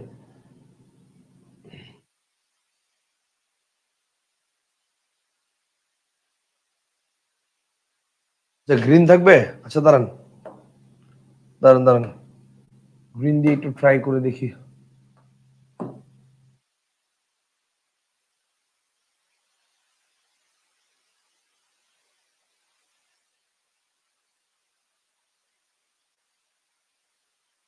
হুম, এটা বেটার, এটা তো বেটার অবশ্যই। দ্য ফ্যাক্ট ইজ,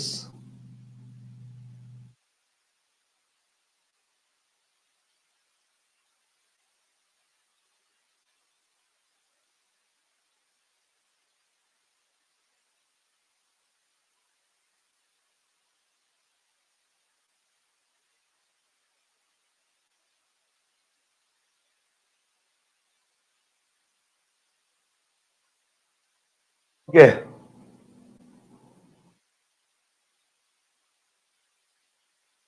হুম। আচ্ছা, ঠিক আছে। তাহলে এবার দেখেন, এবার আমরা আলোচনা করতেছি। তাহলে এতক্ষণ আমরা আলোচনা করেছি হচ্ছে বাংলা শব্দের স্বর সন্ধি, বাংলা শব্দের ব্যঞ্জন সন্ধি, এই বিষয়গুলো নিয়ে। এখন আমরা আলোচনা করব হচ্ছে তৎসম শব্দের স্বর সন্ধি, এটা নিয়ে আমরা এখন আলোচনা করব। আমরা এখন আলোচনা করব তৎসম শব্দের স্বরসন্ধি, এটা নিয়ে। তো তৎসম শব্দের স্বরসন্ধি, তৎসম স্বরসন্ধি, এটা নিয়ে আমরা একটু আলোচনা করবো এখন। এখন তৎসম স্বরসন্ধির যে ব্যাপারটা ভালো করে বুঝেন। তৎসম স্বরসন্ধির যে ব্যাপারটা, এই তৎসম স্বরসন্ধি নিয়ে আমরা আলোচনায় যাব। তো আলোচনায় যাওয়ার আগে আমাদের বেশ কিছু নিয়ম মাথায় রাখতে হবে। তো আমি একটু নিয়মগুলো আগে একটু লিখি, আপনারাও নিয়মগুলো আমার সাথে সাথে লিখে ফেলেন। কোনো মানে ইয়া করা লাগবে না, কোনো নিয়মের জন্য কোনো জায়গা রাখা লাগবে না। আপনারা জাস্ট সিরিয়াল বাই নিয়মগুলো লিখে ফেলেন, পরে হচ্ছে আমরা একটা একটা করে পাশে উদাহরণগুলো একটা একটা করে এক্সাম্পল ওয়ান এর উদাহরণ, এক্সাম্পল টু এর উদাহরণ, বা নিয়ম রুল টু এর উদাহরণ, রুল থ্রি এর উদাহরণ, এরকম করে আমরা নিচে নিচে বা পাশাপাশি লিখবো। আপাতত আপনার কোনো জায়গা টায়গা রাখার দরকার নেই, সিরিয়াল বাই এক থেকে মানে 10-11টা নিয়ম পড়াবো, 10-11টা নিয়ম জাস্ট করে লিখে ফেলবেন, ঠিক আছে? এক এক করে 10-11টা নিয়ম খালি লিখে ফেলবেন, ওকে?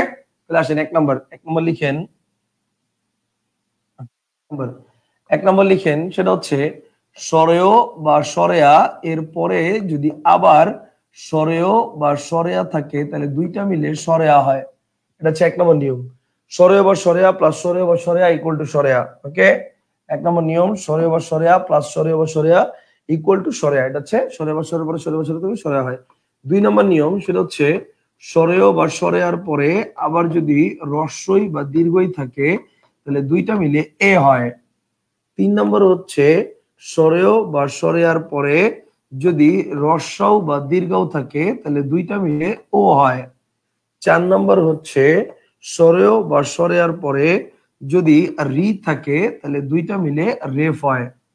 পাঁচ নম্বর নিয়ম হচ্ছে সরেয় বা সরেয়ার পরে যদি এ বা ওই থাকে, তাহলে দুইটা মিলে ওই হয়। ছয় নম্বর নিয়ম হচ্ছে সরেয় বা সরেয়ার পরে যদি ও বা ও থাকে, তাহলে দুইটা মিলে ও হয়। সাত নম্বর নিয়ম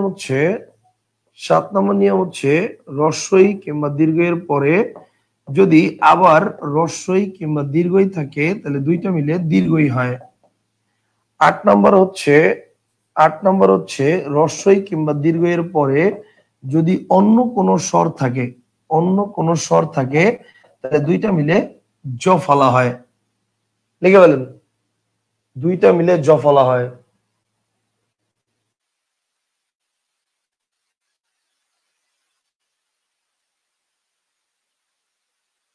রস্বই বা দীর্ঘের পর রস্বই দীর্ঘ ছাড়া অন্য কোনো স্বর থাকলে দুইটা মিলে জ ফলা হয়।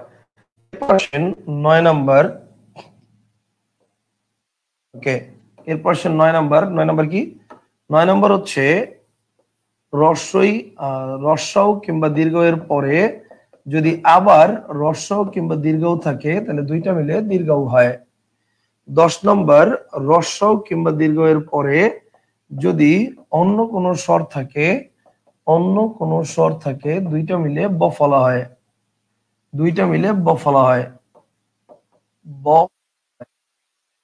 11 নম্বর, 11 নম্বর, জয় রেফ ইকুয়াল টু, আচ্ছা এটা জয় রেফ ইকুয়াল টু, আচ্ছা এটা এটা একটু অন্যরকম, এটা আমরা একটু অন্যরকম ভাবে শিখি। আচ্ছা 11 নম্বর আর 12 নম্বর এটা আমি পরে বলবো। জাস্ট 11 নম্বরটা আমি লিখে রাখি, 12 নম্বর পরে বলবো। জয়রেফ এখানে লিখে রাখেন, জয়রেফ ইকুয়াল টু জয়রেফ শিখান। 11 নম্বরটা অন্য একটু মার্ক করে রাখতে পারেন। 11 নম্বর হচ্ছে জয়রেফ ইকুয়াল টু জয়রেফ শিখান। এটা হিসাব আমরা পরে দেখবো। এটা আপাতত হিসাব থাক, আপাতত হিসাব নাই, এটা হিসাব আমরা পরে দেখবো। আচ্ছা এইবার আমরা যে পয়েন্ট নিয়ে আলোচনা করব, আগে সবাই একটু তুলে নেন। ওকে ওয়েট, আগে একটু তুলে নেন সবাই। তোলার পরে আমাকে জানাবেন, তারপরে আমি আলোচনা যাব। আগে তো সবাই একটু তুলে নেন, তোলার পরে আমি আলোচনা যাব। তুলে কমেন্ট করবেন ওকে, তুলে কমেন্ট করবেন ওকে, বা ডান লিখে কমেন্ট করবেন।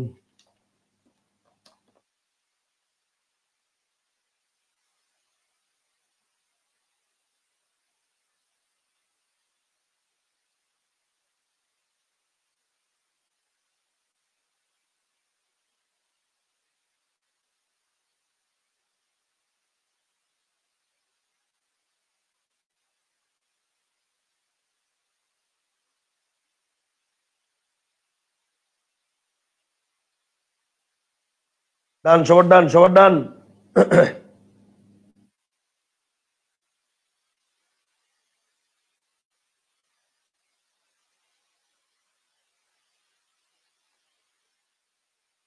ওকে, ভেরি গুড। আচ্ছা, এইবার আসেন, এবার তাহলে আমরা আলোচনা করব কি নিয়ে, খুব ভালো করে খেয়াল করেন।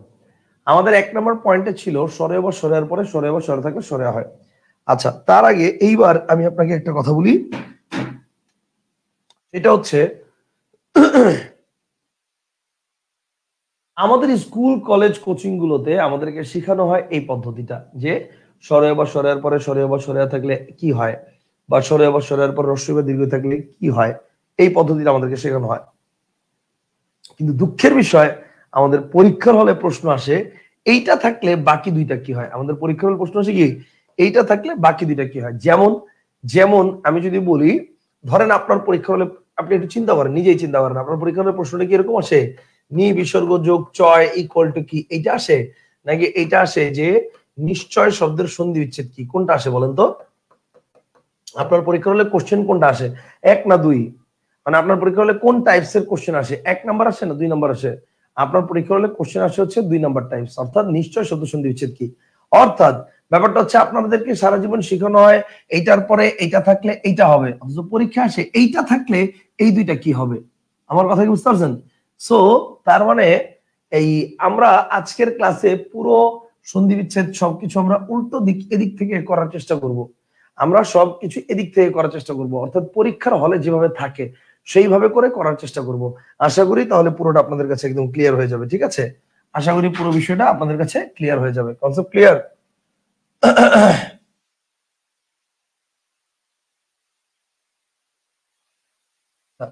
এবার আসেন তাহলে আমাদের 1 নম্বর পয়েন্টে কি ছিল, 1 নম্বর পয়েন্টের উদাহরণ। ওকে, 1 নম্বর পয়েন্টের উদাহরণ, রুল 1। দেখেন, জিনিসটা বোঝেন, পরে উচ্চ আপনি খাতায় তুলবেন। ঠিক আছে, আর যদি বই থাকে তাহলে তোলার দরকার নেই, জিনিসটা বুঝেন খালি আগে। ব্যাপারটা হচ্ছে, আমরা বলছি যে সরে বা সরের পরে সরে বা সরে থাকলে আ হয়, এটা আমাদের নিয়ম। এখন ভাই আমরা তো আর নিয়ম পরিবর্তন করতে পারবো না, কিন্তু আমরা উল্টা দিক থেকে প্র্যাকটিস করব। তাহলে প্র্যাকটিসটা কিরকম হবে, যদি দেখি কোন শব্দের মাঝখানে আকার আছে, কোন শব্দের মাঝখানে আকার আছে, তাহলে আমরা ওই জায়গাটা কি করব, ওই জায়গাটা আমরা ভেঙে ফেলবো। ভেঙে ফেলবো কিভাবে আমি একটু দেখাচ্ছি, দেখেন। আমি যদি বলি কমন ওয়ার্ড দিয়ে শুরু করি, ধরেন আমি বললাম বিদ্যালয়। তো বিদ্যালয় শব্দটা দেখতেছি যে এটাকে সন্ধি বিচ্ছেদ করবো কিভাবে, আমি দেখতেছি আমার এখানে আছে ভাই, আমার এখানে আকার আছে, তাহলে যেই জায়গাটাতে আকার আছে এই আকারের জায়গাটা ভেঙে ফেলতে হবে। তাহলে আকার জায়গাটা ভেঙে ফেললে কি হবে, দেখেন, একটা অংশে বসবে হচ্ছে বিদ্য, সরি, একটা অংশে বসবে হচ্ছে বিদ্য, আর আরেকটা অংশে বসবে হচ্ছে লয়। দুইটা অংশ ভেঙে ফেললাম। ঠিক আছে, একটা অংশে বসবে হচ্ছে বিদ্য, আরেকটা অংশে বসবে হচ্ছে লয়। এখন দেখেন, আমরা জানি যে আকার থাকলে কি হয়, প্রথম শব্দের শেষে একটা অ বা আ বসে, আর দ্বিতীয় শব্দের শুরুতে একটা অ বা আ বসে। এখন দেখেন, বিদ্য অ আছে, কিন্তু এর কোনো অর্থ আছে? অর্থ নাই। তা আমি যদি বলি অর্থ আছে, আর দ্বিতীয় শব্দের শুরুতে কি দিলে অর্থ হবে বলেন? অ দিলে অর্থ হবে নাকি আ দিলে অর্থ হবে? অলয় শব্দের কোনো অর্থ আছে? নাই। কার অর্থ আছে? আলয়ের অর্থ আছে। তো তার মানে এটা কি হবে, বিদ্যাযোগ আলয় বিদ্যালয়। বুঝছেন না বুঝেন নাই? এটা হচ্ছে বিদ্যাযোগ আলয় বিদ্যালয়। এরকম আর কি হতে পারে, দেখেন আর কি হতে পারে আমি দেখাই। যেমন আমি যদি বলি, দেখেন, গ্রন্থাগার, যদি বলি গ্রন্থাগার, এখন আপনি দেখেন গ্রন্থাগারের মধ্যে কি একটা আকার আছে না? এই যে গ্রন্থাগার, একটা আকার আছে না? তাহলে আকারের জায়গাটা ভেঙে ফেলেন। আকারের জায়গাটা ভাঙলে কি হবে, আকারের জায়গাটা ভাঙলে হবে হচ্ছে, দেখেন, আকারের জায়গাটা ভাঙলে হবে হচ্ছে গ্রন্থ যোগ গার। এখন আপনি চিন্তা করেন, গ্রন্থ শব্দের অর্থ আছে না নাই? হ্যাঁ আছে। তো আমার এখানে আকার দেওয়ার দরকার নাই, আগের তার মতো এখানে এটাই চলবে, যথেষ্ট। কিন্তু দ্বিতীয় শব্দের শুরুতে দেখেন অ দিব না আ দিব, এখন এখানে অ দিলে হবে, হবে আগার, তার মানে গ্রন্থযোগ আগার গ্রন্থাগার। ঠিক আছে, তাহলে বিদ্যাযোগালয় বিদ্যালয়, গ্রন্থযোগ আগার গ্রন্থাগার। এরকম আমি যদি বলি স্বর্ণাক্ষর, খেয়াল করেন, আমি যদি বলি স্বর্ণাক্ষর, তাহলে স্বর্ণাক্ষর কি হবে? ঠাড়া মুখস্থ বললেন না, বোঝার চেষ্টা করেন। এই যে দেখেন মানে আকার আছে, তা আকারের জায়গাটা আমি যদি ভেঙে ফেলি তাহলে কি পাচ্ছি, দেখেন, স্বর্ণ, আর তারপর হচ্ছে খর, মানে আকার জায়গাটা ভেঙে ফেললে। এখন যেহেতু আকার ছিল, তো তার মানে প্রথম শব্দের শেষে একটা কি অ বা আ বসবে। তো স্বর্ণ শব্দটির নীতি অর্থ আছে, আর দ্বিতীয় শব্দের শুরুতে এখানে অ বা আ বসবে। সো তার মানে স্বর্ণ শব্দের অর্থ আছে, আমার এখানে স্বর্ণ বলার দরকার নাই। আর দ্বিতীয় শব্দ শুরুতে আমি অ দিব, কারণ অ দিলেই অর্থ হয়ে যাচ্ছে অক্ষর। কথা বুঝতে পারছেন? অ দিলে অর্থ হয়ে যাচ্ছে অক্ষর, তার মানে স্বর্ণযোগ অক্ষর স্বর্ণাক্ষর শেষ। তাহলে বলেন বিদ্যালয়, গ্রন্থাগার, স্বর্ণাক্ষর। বুঝছেন না বুঝেন নাই?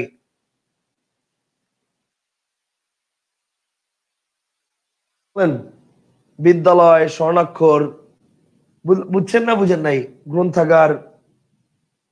জিনিসগুলা কি ক্লিয়ার হয়েছেন?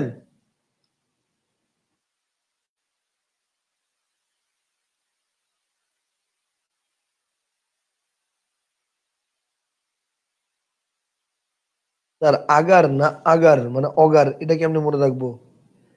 আহ গ্রন্থ অর্থ জানার কারণে বুঝলাম। আচ্ছা হ্যাঁ, এটা একটা ভালো কোশ্চেন করছে যে স্যার এইটা কি আগার হবে না অগার হবে, এটা আমি কেমনে বুঝবো? এখন এটা কি প্র্যাকটিসের মাধ্যমে? এক্স্যাক্টলি, এটা প্র্যাকটিস ছাড়া অন্য কোনো ওয়ে নাই। এটা প্র্যাকটিস ছাড়া আপনি অন্য কোনো ওয়ে নেই। এটা হচ্ছে ভালো, মানে বেশি বেশি করে প্র্যাকটিস করবেন। কিছু কিছু জিনিসের কিছু টেকনিক আছে, কিন্তু সবকিছু আসলে টেকনিক অ্যাপ্লাই না করাই বেটার। কারণ দেখা যাবে সবকিছুতে যদি আপনি টেকনিক অ্যাপ্লাই করেন, পরে কোন জায়গায় যে কোন টেকনিক অ্যাপ্লাই করছেন, এই টেকনিক মনে রাখার জন্য একটা টেকনিক বানানো লাগবে। ঠিক আছে? সেই কারণে সবকিছু টেকনিক দিয়ে না পড়াই বেটার। এই এই জিনিসগুলো আসলে মানে প্র্যাকটিসের ব্যাপার। এগুলো হচ্ছে প্র্যাকটিস করলে আপনার অটোমেটিক মাথায় থেকে যাবে। কি লিখছেন? অলওয়েজ রুলস পড়েই নিয়ম সামনের দিকে পড়তাম, আর এখন শুনি উল্টা পড়া বেটার, এই জন্যই আগে পারতাম না। আরে আরো কত সহজ সহজ দেখবেন, একদম ইজি হয়ে যাবে বিষয়টা, একদম ইজি হয়ে যাবে। দেখেন আমি যদি বলি, দেখেন গ্রন্থাগার তো দেখলাম, গ্রন্থাগার, স্বর্ণাক্ষর, বিদ্যালয়। এইবার আসেন, এইবার হচ্ছে আমরা কিছু একটু কঠিন ওয়ার্ড দেখি। আমি যদি বলি অন্যান্য, আমি যদি বলি অন্যান্য, তাহলে এবার দেখেন এই যে মানে আকার আছে না, এই আকার জায়গাটা আমি ভেঙে ফেলবো। তাহলে আকার জায়গাটা ভাঙলে কি হবে? এই যে দেখেন আকার জায়গাটা ভাঙলে হবে হচ্ছে অন্য যোগ নয় জফলা। এই তো অন্য যোগ নয় জফলা। এখন আপনি বলেন, আমরা জানি আকার থাকলে প্রথম শব্দের শেষে অ বা আ বসে, তো অন্য শব্দের তো অর্থ আছে। এটা এখানে আমরা মানে অন্না দেওয়ার দরকার নাই, আকার দেওয়ার দরকার নাই, অন্য এমনিতে অর্থ আছে। এখন দ্বিতীয় শব্দ শুরুতে এখানে আমি কি দিব? এখানে আমি অ দিলে হবে অন্য, আর আ দিলে হবে আন্ন। এবার আপনি বলেন এটা কি অন্য না আন্ন? কোনটার অর্থ হয়? আন্নর কোনো অর্থ আছে? অর্থ নাই। তার মানে এটা কি দিবেন? এটা হচ্ছে অন্য প্লাস অন্য, অন্যান্য। Concept clear? আশা করি বুঝে গেছেন। তাহলে এইগুলা যদি বুঝে থাকেন, এইবার আসেন আপনাকে আমি একটা আনকমন ওয়ার্ড দিই। যেমন আমি যদি বলি হিমাচল, আমি যদি বলি হিমাচল, এখন হিমাচলের সন্ধি বিচ্ছেদ করলে কি হবে ভালো করে খেয়াল করেন। হিমা, এই যে আকার আছে, আকার জায়গাটা ভেঙে ফেলেন। তাহলে আকার জায়গাটা ভাঙলে কি হবে? আকার জায়গাটা ভাঙলে হবে হচ্ছে হিম যোগ চল, তাই না? এখন দেখেন হিম, হিম মানে ঠান্ডা, তাহলে হিম শব্দের তো অর্থ আছে, তাই না? হিম শব্দের তো অর্থ আছে। হিম মানে কি বলেন? হিম মানে হচ্ছে ঠান্ডা। তাহলে হিম শব্দের যেহেতু অর্থ আছে, এখন এই জায়গায় কি দিলে অর্থ হবে? এই জায়গায় কি অচল দিব না আচল দিব? প্রবলেমটা তো এইখানেই। কেন ভাই, কি প্রবলেম? প্রবলেম হচ্ছে এখানে অচল দিলেও অর্থ হয়, আচল দিলেও অর্থ হয়। ব্যাপারটা বুঝেন? হিমাচল শব্দের ক্ষেত্রে হিমযোগ অচল দিলেও অর্থ হয়, আবার হিমাচল হিমযোগ আচল দিলেও অর্থ হয়। তাহলে দুইটার ক্ষেত্রে কোনটাকে আমরা বেশি উত্তর মানে পারফেক্ট উত্তর ধরবো, এইটা আমরা কিভাবে বুঝবো? হিমযোগ আচল না হিমযোগ অচল, এইটা কিভাবে বুঝবো আমরা? এখন আসেন খুব ভালো করে খেয়াল করেন জিনিসটা। হিমযোগ অচল না হিমযোগ আচল, এটা কিভাবে ক্লিয়ার করবেন? শুনেন, হিমযোগ অচল না হিমযোগ আচল, এটার ব্যাপারটা কিভাবে ক্লিয়ার করবেন? খুব সিম্পল একটা মানে বিষয় বলছি। নর্মালি সাধারণত দ্বিতীয় শব্দের শুরুতে মানে দুইটা ওয়ার্ডের মধ্যে যে দুইটা বসালেই অর্থ পাবেন এরকম সাধারণত হয় না। সাধারণত একটা বসালেই অর্থ পাওয়া যায়। নর্মালি সাধারণত দ্বিতীয় ওয়ার্ডের শুরুতে একটা বসালে অর্থ পাওয়া যায়। যেমন এই যে বিদ্যালয়, এখানে আলয় না বসায় কেউ যদি অলয় বসাইতো, তো অলয়ের অর্থ হয় না, আলয়ের অর্থ হয়। আলয় মানে স্থান। তারপর হচ্ছে আগার, এই যে ভোজনাগার, গ্রন্থাগার, ঠিক আছে? তো পাঠাগার, তার মানে পাঠের যে আগার মানে পাঠের যে স্থান, আগার মানে স্থান, আগার বা আলয় দুইটা মানে হচ্ছে স্থান। তো তার মানে এই আগার, এখন এখানে কিন্তু অগার দিলে কোনো অর্থ হবে না। অগার দিলে কি কোনো অর্থ হবে না, আগার দিলে অর্থ হচ্ছে। এখন সাধারণত কি বললাম, দুইটার মধ্যে যে কোনো একটারই অর্থ হয়। তো এইরকম কেস খুব কমই হয় যে অ দিলে অর্থ হয়, আ দিলে অর্থ হয়, বা ও ও এর ক্ষেত্রে ও দিলে অর্থ হয়, ও দিলে অর্থ হয়, হ্রস্ব দীর্ঘের ক্ষেত্রে হ্রস্ব দিলে অর্থ হয়, হ্রস্ব দীর্ঘ দিলে অর্থ হয়। এরকম কেস খুব কম পাওয়া যায়। সাধারণত যে কোনো একটা দিলেই অর্থ এরকমই পাওয়া যায়। তবে যে সকল ক্ষেত্রে দুইটা দিলেই অর্থ পাওয়া যায়, যেমন এই যে অচল আর আচল, এরকম ক্ষেত্রে আপনি কি করবেন? এরকম ক্ষেত্রে দেখতে হবে অর্থের দিক থেকে কোনটা লজিক্যাল, সেটা কারেক্ট আনসার। অর্থের দিক থেকে কোনটা লজিক্যাল? এখন অর্থের দিক থেকে লজিক্যাল মানে কি? অর্থের দিক থেকে লজিক্যাল মানে চিন্তা করেন একটু। হিম মানে কি? হিম মানে হচ্ছে ঠান্ডা। বলেন হিম মানে কি? হিম মানে হচ্ছে ঠান্ডা। হিম মানে কি? হিম মানে হচ্ছে ঠান্ডা। আর আচল মানে কি বলেন তো? অচল মানে হচ্ছে পর্বত। অচল মানে কি? অচল মানে হচ্ছে পর্বত। আর আচল মানে হচ্ছে শাড়ির অতিরিক্ত প্রান্ত ভাগ। আচল মানে হচ্ছে শাড়ির প্রান্ত ভাগ, শাড়ির অতিরিক্ত প্রান্ত ভাগ। এবার আপনি বলেন তাহলে হিমাচল মানে কি? শাড়ির অতিরিক্ত ঠান্ডা প্রান্ত ভাগ, নাকি হিমাচল মানে ঠান্ডা পর্বত? বলেন কোনটা? হিমাচল মানে কি শাড়ির অতিরিক্ত ঠান্ডা প্রান্ত ভাগ? তা তো আর না, তাই না? শাড়ির অতিরিক্ত ঠান্ডা প্রান্ত ভাগকে আমরা হিমাচল বলি, ব্যাপারটা তো তা না। হিমাচল হচ্ছে হিমযোগ অচল। কথা কি বুঝতে পারছেন? বাংলাদেশের অনেক রাইটারের বইতে এটা হিমযোগ আচল দেওয়া আছে, এটা 100% ভুল। কারণ এটা হচ্ছে হিমযোগ অচল। এবং কেন অচল হবে আশা করি ব্যাখ্যাটা আপনারা বুঝতে পারছেন। সবাই কি ক্লিয়ার? সবাই কি ক্লিয়ার একটু জানান।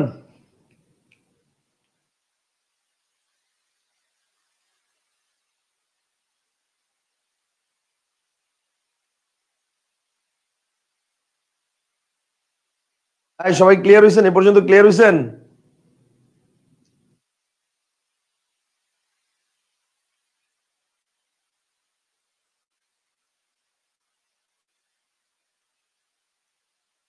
হিমযোগ অচল, রাইট। এটা সবসময় আচল শিখছিলাম। ওকে, আচল শিখছেন, তাহলে এটা ভুল শিখছেন।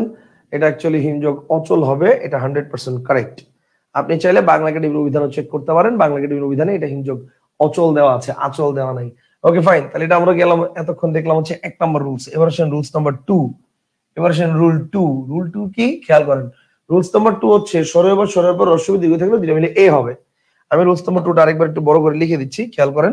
রুলস 2 হচ্ছে, ওকে রুলস 2, রুল টু কি? রুল 2 হচ্ছে স্বরেয় বা স্বরেয়ার পরে যদি রস্বই বা দীর্ঘই থাকে তাহলে দুইটা মিলে এ হবে। স্বরেয় বা স্বরের পরে যদি রস্বই বা দীর্ঘই থাকে তাহলে দুইটা মিলে এ হবে। এখন আচ্ছা, এখানে একটা কথা আছে। আপনাদের অনেকের কাছে মনে হতে পারে ভাই এই যে রুলস গুলো, এগুলো কি আমাদের মুখস্থ করতে হবে? আপনাদের অনেকের কাছে মনে হতে পারে এই রুলস গুলো কিন্তু খুবই ইম্পর্টেন্ট, এগুলো ছাড়া আপনি সরাসরি করতে পারবেন না। তাহলে বলেন রুলস গুলো কি মুখস্থ করতে হবে না? বলেন রুলস গুলো কি মুখস্থ করতে হবে না? অনেক কাছে মনে হতে পারে ভাই অবশ্যই মুখস্থ করতে হবে। উত্তর হচ্ছে নো, আপনার মুখস্থ করার কোনো প্রয়োজন নাই। ভাই বিশ্বাস করেন, আমার নিজেরও একটা রুলস মনে নাই, আমার একটা রুলস মনে নাই। তাহলে প্রশ্ন হচ্ছে ভাই আপনার মনে না থাকলে আপনি লিখলেন কেমনে? ওকে ফাইন, শুনেন লিখলাম কেমনে। ব্যাপারটা হচ্ছে আমি যখন লিখি তখন আমার মাথার মধ্যে কিন্তু এই পাশের এটা কি হবে এটা কাজ করে না। আমার মাথার মধ্যে শুধু এইটুকু কাজ করে যে কোন শব্দের শেষে অ বা আ আছে, তারপর হচ্ছে দ্বিতীয় শব্দের শুরুতে হ্রস্ব দীর্ঘ আছে। এইটুকু আমি লেখার পর এই পাশে কি হবে এটা আমি জানি না, এটা অটোমেটিক আমার ব্রেন থেকে চলে আসে। আমি যখন এটা লিখতে থাকি তখন আমার ব্রেন থেকে চলে আসে এরকম যে শুভ যোগ ইচ্ছা, ওয়ার্ডটা হয় শুভেচ্ছা, তার মানে দুটো মিলে একার হবে। আমি যখন স্বরের পর হ্রস্ব দীর্ঘ হবে মানে লিখলে কি হবে এটা লিখতে থাকি, তখন আমি জানি না অ্যাকচুয়ালি বেশি কি হবে, বাট আমার মাথায় উদাহরণের ক্যালকুলেশন চলতে থাকে। আমার মাথা থেকে অ্যান্সার চলে আসে যে সূর্য প্রথম শব্দের শেষে অ আছে, আর উদয় দ্বিতীয় শব্দের শুরুতে হ্রস্ব হচ্ছে, তাহলে সূর্য যোগ উদয় কি হয়ে যাবে? সূর্যোদয়, তার মানে ওকার হবে। বুঝছেন না বুঝেন নাই? মানে ব্যাপারটা হচ্ছে আমার এই রুলস একটাও মুখস্থ করার দরকার নাই। অনেক কোচিং এ দেখছি স্টুডেন্টদেরকে এই রুলস মুখস্থ করার ঠাড়া মাইরা লাই স্টুডেন্ট গুলো ডাইরেক্ট মুখস্থ করে মাইরা ফেলে। ঠিক আছে? এবং টিচার এভাবে বলে রুলস থেকে কিন্তু কোশ্চেন আসবে। আমি অস্বীকার করছি না রুলস থেকে কোশ্চেন আসবে, রুলস থেকে অবশ্যই কোশ্চেন আসবে। এরকম কোশ্চেন আসতে পারে স্বরের পরে এ বা ওই থাকলে দিলে মিলে কি হবে, বাট ওয়াই আমার এটা মুখস্থ করতে হবে কেন? এটা তো বুঝার বিষয়, এটা বুঝলে কনসেপ্ট ক্লিয়ার।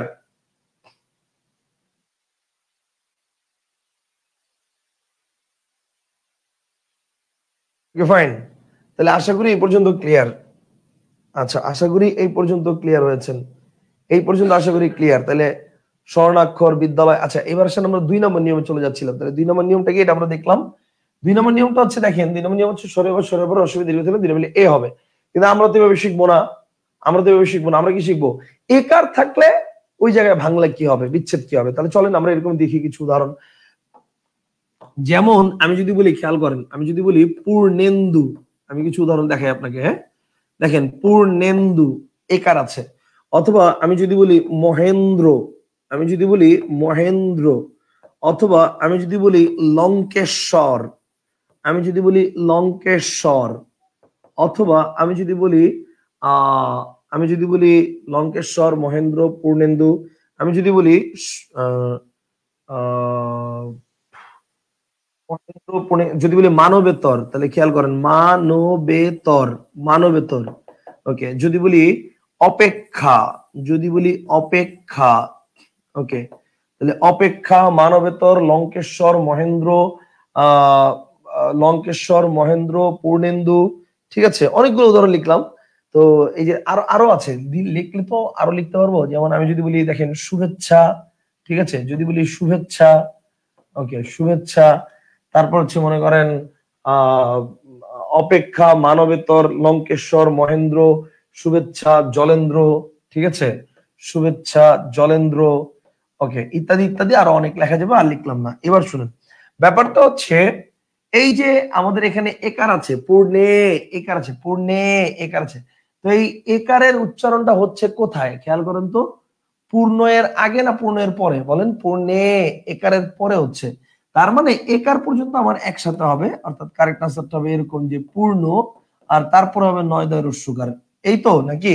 এখন পূর্ণ শব্দের অর্থ কি এটা তো আমরা বুঝি, আর দ্বিতীয় শব্দের শুরুতে এটা কি বসবে, মানে আমার তো রুলসটা কি, একার থাকলে ওই জায়গাটা ভেঙে ফেলতে হবে, তো ভেঙে ফেললাম আমরা, এই যে পূর্ণ যোগ নয় দয় রস্যকার, তো একার থাকলে জায়গাটা ভেঙে প্রথম শব্দ শেষে সরে বা সরে বসবে, তো পূর্ণ শব্দের তো অর্থ আছে, আকার দেওয়ার দরকার নেই, আর দ্বিতীয় শব্দের শুরুতে রস্য বা দীর্ঘ বসবে, সেখানে কি বসবে, এখানে বসবে রস্যই, তার মানে পূর্ণযোগ ইন্দু, পূর্ণেন্দু, শেষ, পূর্ণযোগ ইন্দু, পূর্ণেন্দু। এখন আসেন মহেন্দ্র, এটা কি হবে চিন্তা করেন, মহেন্দ্র, তাহলে মহে এখানে আছে কোথায়, হয়ের পরে, তাহলে হ পর্যন্ত আমরা একসাথে লিখে ফেলি, তার মানে ম হো, তারপর হচ্ছে নয় দয় রফলা, ওকে, ম হো, আর তারপর হচ্ছে নয় দয় রফলা, ওকে। এখন দেখেন এই যে বললাম মোহ যোগ নয় দয় রফলা, তো মোহ শব্দের কি কোনো অর্থ আছে, নাই, তো তার মানে এটা কি হবে, এটা হচ্ছে মহা, আর দ্বিতীয় শব্দ শুরুতে কি হবে, দ্বিতীয় শব্দ শুরুতে এটা হচ্ছে নয় দয় রফলার আগে কি দিলে অর্থ হয়, রস্য না দীর্ঘ, কারণ হচ্ছে রস্য দিলে অর্থ হবে ইন্দ্র, ইন্দ্র, মহাযোগ ইন্দ্র, মহেন্দ্র। এবার দেখেন লঙ্কেশ্বর, দেখেন লঙ্কে একার আছে, তাহলে একারটা যে জায়গায় আছে ওই জায়গাটা ভেঙে ফেলো, তাহলে কারেক্ট আনসার হবে হচ্ছে লঙ্ক যোগ স্বর। এখন ভাই তুমি চিন্তা করো, লঙ্ক এই শব্দের কি কোনো অর্থ আছে, না, তো তার মানে এটা কি হবে, এটা হবে লঙ্কা, আর দ্বিতীয় শব্দের শুরুতে কি বসবে, দ্বিতীয় শব্দের শুরুতে এখানে বসবে হচ্ছে ঈশ্বর, মানে দীর্ঘই বসবে, তার মানে ঈশ্বর, তার মানে লঙ্কা যোগ ঈশ্বর, লঙ্কেশ্বর। এবার দেখো মানবেতর, মানবেতর মধ্যে দেখো মানবে একার আছে কোথায় আছে, বয়ের পরে, তাহলে ব পর্যন্ত আমরা একসাথে লিখে ফেলি, তাহলে কারেক্ট আনসার হবে হচ্ছে মা ন ব, আর তারপর হচ্ছে তর, মা ন ব তর। তার মানে এবার একার যেহেতু আছে, তাহলে একার জায়গাটাতে আমি কি করবো, রস্বইকার যদি বসে দিই, তাহলে মানব যোগিতর, মানবেতর, শেষ, মানব যোগিতর, মানবেতর, শেষ, কনসেপ্ট ক্লিয়ার? আচ্ছা, এরপর দেখেন, এরপর আসেন অপেক্ষা, তাহলে খেয়াল করেন অপে একার আছে, তাহলে একারটা কোথায় আছে ওইখানে ভেঙে ফেলি, বাংলা হবে হচ্ছে অপ যোগ খা। এখন আপনি চিন্তা করেন, দেখেন অপ এটা কি উপসর্গ হয় না, উপসর্গ হয়, যখন প্রথম শব্দের শেষ মানে প্রথম শব্দে এটা কোনো উপসর্গ পেয়ে যাবেন, তখন আর আপনারা অন্য কোনো কিছু চেক করতে হবে না, এটার অর্থ কি, এই কি সেই কি কিছু দেখা লাগবে না, খালি দেখবেন অপ, দ্যাটস ইট, ঠিক আছে। আচ্ছা, এইবার আসেন অপ তো বুঝলাম, এখন দ্বিতীয় শব্দের শুরুতে, দ্বিতীয় শব্দের শুরুতে এখানে কি বসবে, ইক্ষা বানানটা হবে হচ্ছে দীর্ঘিকার দিয়ে, তার মানে কারেক্ট আনসার হচ্ছে অপযোগ ইচ্ছা, অপেক্ষা, কনসেপ্ট ক্লিয়ার? এটা হচ্ছে অপযোগ ইচ্ছা, অপেক্ষা। আচ্ছা, এইবার আসেন শুভেচ্ছা, শুভেচ্ছা কি হবে, আমি জানি আপনারা জিজ্ঞেস করলে ঠাডা মুখস্থ বলে দিবেন, ঠাডা মুখস্থ না, বুঝার জিনিস, বুঝে বুঝে বলেন। দেখেন শুভেচ্ছা, দেখেন শুভে একার আছে, তো একার জায়গাটা ভেঙে ফেলেন, একার জায়গাটা ভাঙলে হবে কি শুভ যোগ ছয় ছয় এগার। এখন আমরা জানি কি, আমরা জানি হচ্ছে একার থাকলে পঞ্চম শেষে অবা আ বসে, তো শুভ শব্দের তো এমনিতেই অর্থ আছে, শুভ মানে ভালো, তো তাহলে আলটিমেটলি এখানে কি আমার দ্বিতীয় মানে আকার দেওয়ার দরকার আছে, দরকার নেই, আর দ্বিতীয় সাথে শুরুতে ইচ্ছা মানার আগে কি বসবে, রস্যই বসবে, তো এটা তো আমরা সহজেই বুঝতে পারি, তার মানে কি শুভ যোগ ইচ্ছা, শুভেচ্ছা, শুভযোগ ইচ্ছা, শুভেচ্ছা। এরকম আর কি আছে ভাই, এরকম দেখেন এই যে জলেন্দ্র, তাহলে জলেন্দ্রকে ভাঙলে আমরা কি পাবো, দেখেন জলে একার আছে, তো জলে একার যেহেতু আছে, তাহলে একার যেটা ভাঙলে আমরা কি পাবো, জল যোগ নয় দয় রফলা, তো দেখেন এখন জল শব্দের তো অর্থ আছেই, আর ইন্দ্রর আগে কি বসবে, রশ্মি বসবে, তার মানে জল যোগ ইন্দ্র, জলেন্দ্র, দ্যাটস ইট, শেষ, জল যোগ ইন্দ্র, জলেন্দ্র, এই পর্যন্ত কমপ্লিট। এই পর্যন্ত কি কমপ্লিট হয়েছে, এই পর্যন্ত কমপ্লিট হয়েছে, এই যে সরে বা সর্ব রশ্মি দীর্ঘ থাকলে এ হয়, কমপ্লিট। কারো কোনো কোশ্চেন আছে?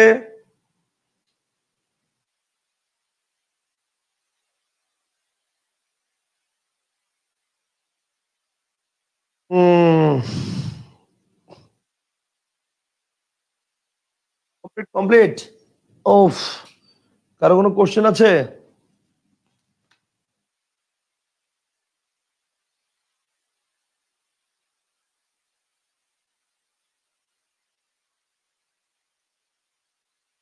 আচ্ছা ক্লিয়ার ভাই, ক্লিয়ার ক্লিয়ার ক্লিয়ার।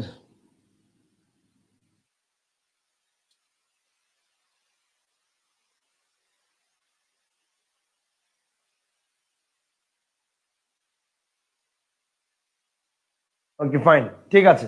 তাহলে এতক্ষণ আমরা দেখলাম হচ্ছে রুলস 2, এবার সে রুল 3 তে চলে যাই। রুল 3, আচ্ছা রুল 3, রুল 3 কি? ও, এখানে একটা কথা আছে। রুল 2 তো আমরা পড়লাম। রুল 2 এর ক্ষেত্রে এবার আপনার মনের মধ্যে একটা প্রশ্ন আসতে পারে, ভাইয়া নিয়ম তো বুঝলাম, সবই তো ঠিক আছে, কিন্তু দ্বিতীয় শব্দের শুরুতে কখনো দেখতেছি রস্বই, কখনো দেখতেছি দীর্ঘই, আবার কখনো রস্বই, আবার কখনো দীর্ঘই, আবার কখনো রস্বই, আবার কখনো দীর্ঘই। প্রশ্ন হচ্ছে আমি কেমনে বুঝবো যে দ্বিতীয় শব্দের শুরুতে রস্বই বসবে না দীর্ঘই বসবে? আমার কথাই বুঝতে পারছেন? মানে এটা নিয়ে আপনার কনফিউশন থাকতে পারে যে ভাই আমি কেমনে বুঝবো যে প্রথম শব্দের শুরুতে কি রস্বই বসবে নাকি দ্বিতীয় দীর্ঘই বসবে। তো এখানে একটা ফানি ট্রিক্স আছে, ফানি ট্রিক্সটা আপনি মাথায় রাখতে পারেন। ফানি ট্রিক্সটা হচ্ছে এরকম, আপনি আমার সাথে একবার বলেন আর লিখে দেখবেন বুঝতে গেছে। বলেন, বলেন ইচ্ছা ইপসা ইস, বলেন ইচ্ছা ইপসা ইস, ইচ্ছা ইপসা ইস, ইচ্ছা ইপসা ইস, ইচ্ছা ইপসা ইস, ইচ্ছা ইপসা ইস, দীর্ঘ ইকার দিস। ওকে, ইচ্ছা ইপসা ইস, দীর্ঘ ইকার দিস। ওকে, দীর্ঘ ইকার দিস। তার মানে ইক্ষা ইপসা এবং ইস এই তিনটা দিয়ে যদি শুরু হয় তাহলে এটা হচ্ছে দীর্ঘিকার হবে, এছাড়া রস্বীকার। তাহলে ইক্ষা ইপসা ইস, দীর্ঘ ইকার দিস। Concept clear? ইক্ষা ইপসা ইস, দীর্ঘ ইকার দিস। Okay fine. তাহলে এটা গেল হচ্ছে এতক্ষণ রুল নাম্বার 2। এবার আসেন রুল 3।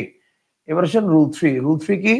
ওকে, রুল 3 হচ্ছে স্বরে বা স্বরের পরে যদি হ্রস্ব বা দীর্ঘ থাকে দুইটা মিলে ও হবে।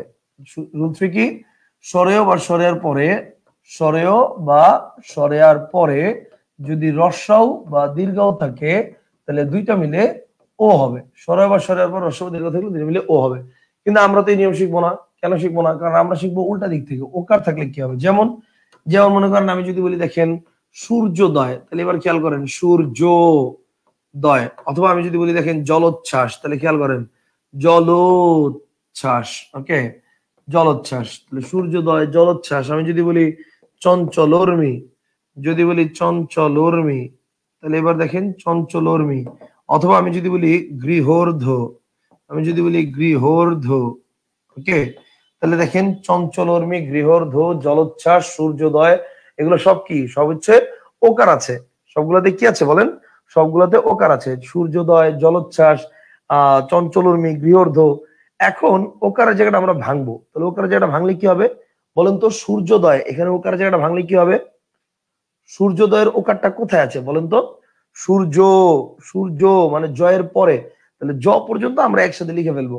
তাহলে জ পর্যন্ত আমরা একসাথে লিখে ফেলবো। তাহলে একসাথে লিখে ফেলি, দেখেন সূর্য লিখে ফেললাম, আর তারপর হচ্ছে দয়, এরকম আছে। এখন দেখেন আমরা জানি ওকার ভাঙলে প্রথম শব্দের শেষে রস্বরে বসরে, দ্বিতীয় শব্দের শুরুতে রস্ব দীর্ঘ বসবে। তো এখানে দেখেন সূর্য অ আছে, তো আমার এখানে আকার বসানোর দরকার নাই। আর দ্বিতীয় শব্দের শুরুতে কি দিলে অর্থ হবে? রস্ব দিলে হবে উদয়। সো রস্বাউ, কারেক্ট আনসার হচ্ছে সূর্য যোগ উদয়, সূর্যোদয়। কথা বুঝতে পারছেন?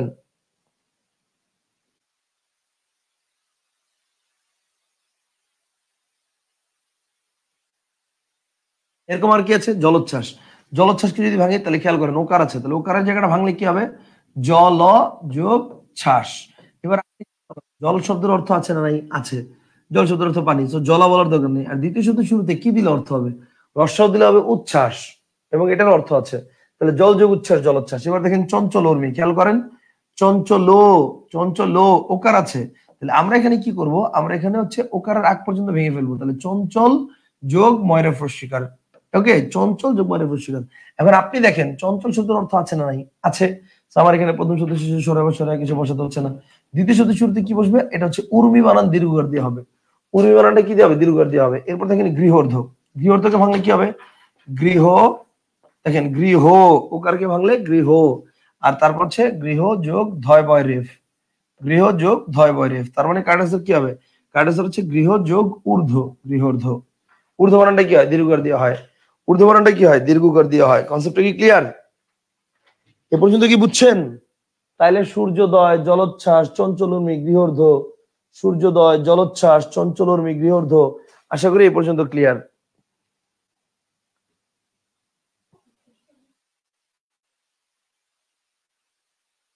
আশা করি এ পর্যন্ত ক্লিয়ার, আশা করি এ পর্যন্ত ক্লিয়ার। হ্যাঁ, good, very good, very good. একজন একটা চমৎকার কোশ্চেন করছে আফসার ভাই। আফসার ভাই বলছে ভাই জলকে তো আর আমরা জলও বলি না, তাহলে এটা লাস্টে এই যে যেমন সূর্য লাস্টে অ আছে, এই যে জলকে তো আর আমরা জলও বলি না, চঞ্চলকে তো আমরা চঞ্চলও বলি না, গৃহকে যেমন আমরা বলি গৃহ, আমরা তো আর বলি না গৃহ, আমরা বলতেছি গৃহ, তাহলে লাস্টে অ আছে। চঞ্চল, এটা লাস্টে তো আমরা চঞ্চলও বলি না, তাহলে জল এটাকে তো আমরা জলও বলি না, তাহলে এটা লাস্টে তো অ নাই। তাহলে এখানে তো এটা তো স্বরসন্ধির নিয়মে পড়ারই কথা না। এই জায়গাটায় আপনাকে মনে রাখতে হবে এমন অনেক শব্দ আছে যেই শব্দের শেষে অ হিডেন অবস্থায় থাকে, তো এটা আপনাকে বুঝে নিতে হবে যে অ আছে না নাই। এখন প্রশ্ন হচ্ছে ভাই আমি কেমনে বুঝবো?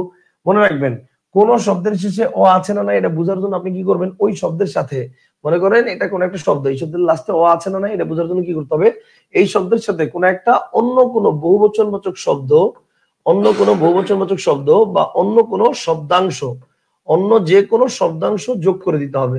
এবং যোগ করলে যদি এটা লাস্টে অ দিয়ে উচ্চারণ হয়, তার মানে ধরে নিতে হবে এখানে অ আছে, এগুলো যোগ না হইলেও অ আছে। যেমন দেখো জল ঠিকই তোমরা কিন্তু জলও বলো না, তোমরা বলো না আমাকে এক গ্লাস জল দাও, তোমরা বলো আমাকে এক গ্লাস জল দাও। তো জলের উচ্চারণ ঠিকই লয়ের পরে অ মানে অ নাই, কিন্তু যখনই জলের সাথে তোমরা ভাই দস্যু লাগাও, তখন চিন্তা করো তো তুমি কি উচ্চারণ করো, জলদস্যু না জলদস্যু? বলো তুমি কি উচ্চারণ করো, জলদস্যু না জলদস্যু? তুমি উচ্চারণ করো জলদস্যু, তাহলে ওকার আছে। কনসেপ্টটা কি ক্লিয়ার? তাহলে ব্যাপারটা হচ্ছে এখানে অ আছে কিন্তু এটা হিডেন অবস্থায় আছে। এরকম দেখো এই যে গৃহ, দেখো সরি চঞ্চল, ঠিক আছে? তাহলে এই যে দেখো চঞ্চল, আমি যদি বলি আহ যদি বলি চঞ্চলমতি, হ্যাঁ, আমি তো আর বলবো না চঞ্চলমতি, আমি বলবো কি চঞ্চলমতি, ঠিক আছে? তাহলে চঞ্চলমতি, তাহলে লয়ের পরে কি একটা ওকার দিচ্ছি না আমি? দিচ্ছি। তো ব্যাপারটা হচ্ছে এগুলো আসলে প্র্যাকটিসের ব্যাপার, এগুলো প্র্যাকটিস করতে করতে করতে করতে মাথায় চলে আসবে। Concept clear?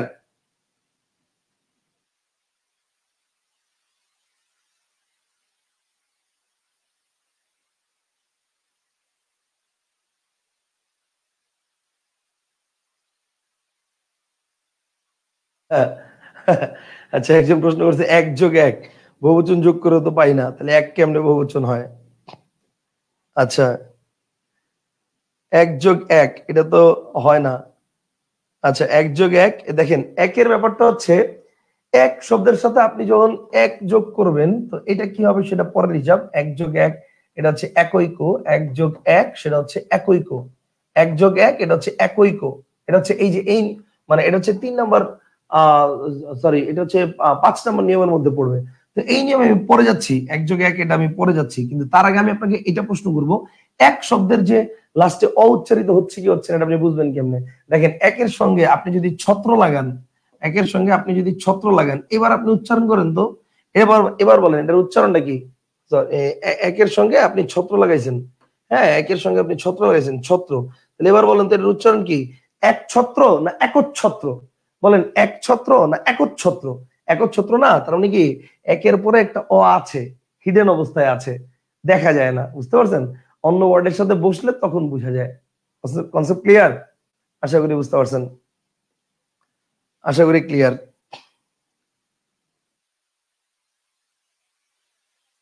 হুম, গুড, ওকে, আশা করি তাহলে বুঝতে পারছেন। তাহলে দেখেন আমরা কি বলতেছি, স্বরের পর স্বরের পর হ্রস্ব বা দীর্ঘ থাকলে ও হবে, কিন্তু আমরা এই নিয়মে না করে আমরা উল্টা দিক থেকে করব, সূর্যোদয়, জলোচ্ছ্বাস, চঞ্চল অগ্নি, গৃহর্ধ, ইত্যাদি ইত্যাদি ইত্যাদি। ঠিক আছে, আমরা চলেন পরবর্তী পয়েন্টে যাই। রুল 4, আসেন রুল 4। আচ্ছা, রুল 4 কি? রুল 4 হচ্ছে সন্ধিবদ্ধ শব্দের পর মানে স্বরে বা স্বরের পরে, কিন্তু ভাই হিমাচল হিমযোগ অচল, এখানে হিমের পরে মধ্যে তো অ নাই, এটা ব্যঞ্জন সন্ধি হওয়ার কথা না। এই রে, আরে পাগলা ভাই, আপনারা আসলে শুনেন, ব্যাপারটা হচ্ছে কোন শব্দের মধ্যে লাস্টে অ নাই, এই জন্য মানে ব্যাপারটা হচ্ছে অ নাই, তার মানে এই না যে অ নাই, অ আছে আপনি জানেন না, এটা হচ্ছে কাহিনী। অ নাই তার মানে এই না যে অ নাই, ও আছে কিন্তু আপনি জানেন না, এটা হচ্ছে কাহিনী। দেখেন হিমের মধ্যে অ নাই বলতেছেন, আপনি হিমের পরে যদি বাহ লাগান, বলেন হিম এর পরে যদি বাহ লাগান, এবার আপনি বলেন তো এটা কি বলবেন, হিমবাহ না হিমবাহ? বলেন হিমবাহ না হিমবাহ? বলেন হিমবাহ বলবেন না। তার মানে কি এটার মধ্যে হিমের মধ্যে অ্যাকচুয়ালি অ আছে, হিমের মধ্যে অ নাই, ব্যাপারটা এরকম না। আমরা প্র্যাকটিস না করার কারণে, না বুঝার কারণে এটা আমরা বলি যে হিমের পরে অ নাই, কিন্তু আসলে অ আছে। বুঝতে পারছেন কথাটা? ওকে, আশা করি ক্লিয়ার। এটা গেল হচ্ছে, এবার আসেন রুল 4। রুল 4 কি দেখেন, রুল 4 হচ্ছে আমরা বলছিলাম যে স্বরে বা স্বরের পরে যদি রি থাকে দুটো রেফ হয়। তো আমরা তার এত ঝামেলার মধ্যে যাব না, আমরা কি করব, রেফ থাকলে ওই জায়গায় একটা রি বসে দিব। যেমন যেমন দেখেন, আমি যদি বলি শীতার্থ, দেখেন আমি যদি বলি শীতার্থ, তাহলে রেফ আছে না, ব্যাস চোখ বন্ধ করে খালি রেফের জায়গায় একটা রি বসাই দেন, তাহলে কার্টাসের কি হবে, শীত যোগ ঋত, শীতার্থ, শেষ। যদি বলি ক্ষুধার্ত, তাহলে কি হবে ভাই, ওকে চিন্তা করেন ক্ষুধার্ত কি আছে এখানে, ক্ষুধার্ত আমার এখানে রেফ আছে, তাহলে ক্ষুধার্ত রেফের জায়গায় রি বসাই দেন, তার মানে কার্টাসের কি হবে, কার্টাসের হবে ক্ষুধা যোগ ঋত, ক্ষুধার্ত, শেষ। ওকে, আমি যদি বলি বন্যার্থ, এটা কি হবে ভাই, বন্যার্থ এটা কি হবে, ওকে সিম্পল, আপনি বসায় দেন বন্যার পরে ঋত বসায় দেন, দ্যাটস ইট, শেষ। যদি বলি ভয়ার্থ, ভয় যোগ ঋত, শোকার্থ, শোক যোগ ঋত, শেষ, সিম্পল, কনসেপ্ট ক্লিয়ার। ওকে, বুঝছেন না বুঝেন নাই, বুঝছেন? তার মধ্যে একটা প্রশ্ন আসতে পারে, একটা প্রশ্ন আসতে পারে, প্রশ্নটা কি, প্রশ্ন হচ্ছে ভাই এই যে রেফের যে ব্যাপারটা বললেন, এই রেফের ব্যাপারটা কিন্তু এই যে দেখেন সূর্যোদয় এখানেও রেফ আছে, ঠিক আছে, এই যে দেখেন সূর্যোদয় এখানেও রেফ আছে, চঞ্চল উর্মি এখানেও রেফ আছে, গৃহর্ধ এখানেও রেফ আছে, বা আমি যদি বলি পূর্ণোদ্যম, আমি যদি আরেকটা সন্ধি বিচ্ছেদ বলি, যে দেখেন আমি যদি বলি পূর্ণোদ্যম, ওকে, হ্যাঁ আমি যদি বলি পূর্ণোদ্যম, তাহলে এখানেও রেফ আছে। প্রশ্ন হচ্ছে আমি কেমনে বুঝবো যে এই জায়গায় কি, এই জায়গায় তো আমি রেফের নিয়ম ফলো করি না, এই জায়গায় আমি কি ওকার নিয়ম ফলো করছি, তাহলে আমি কেমনে বুঝবো যে এটা কি ওকার নিয়ম হবে নাকি রেফের নিয়ম হবে? আপনার মনের মধ্যে একটা প্রশ্ন আসতে পারে, এই যে সূর্যোদয় বা চঞ্চলর্মী বা গৃহর্ধ, এগুলোর তো আমি রেফের নিয়মে ফলো করিনি, এগুলো আমি ওকার নিয়মে ভাঙছি। তাহলে প্রশ্ন হচ্ছে ভাই আমি কেমনে বুঝবো, মানে একজন স্টুডেন্ট কেমনে বুঝবে যে এটা কি ওকার নিয়ম হবে নাকি রেফের নিয়ম হবে? উত্তর কি? উত্তর হচ্ছে তোমার বোঝার দরকার নাই,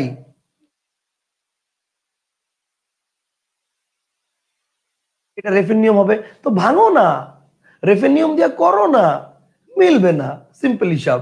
ভাই তোমার কাছে যদি মনে হয় যে এটা রেফের নিয়ম, তো ভাঙো, রেফের নিয়ম ভাঙো। দেখো সূর্যোদয়, তা রেফের আগে একটা রি বসাও, তাহলে এটা কি হবে বলো তো, রেফের আগে রি বসালে এটা হবে হচ্ছে সু যোগ রিজোদয়, মানে রি জ দয়, রিজোদয়।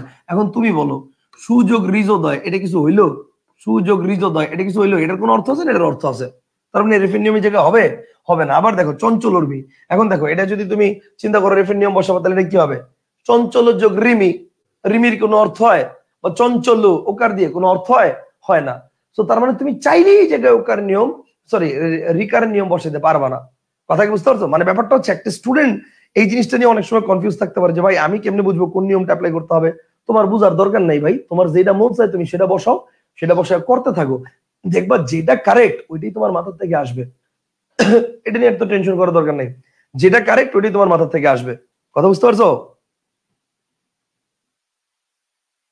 একজন বলছে শব্দের শেষে হলে রেফের নিয়ম, ধর শব্দের শেষে হলে রেফের নিয়ম, তাহলে চঞ্চল গৃহর্ধ এগুলা কি হবে?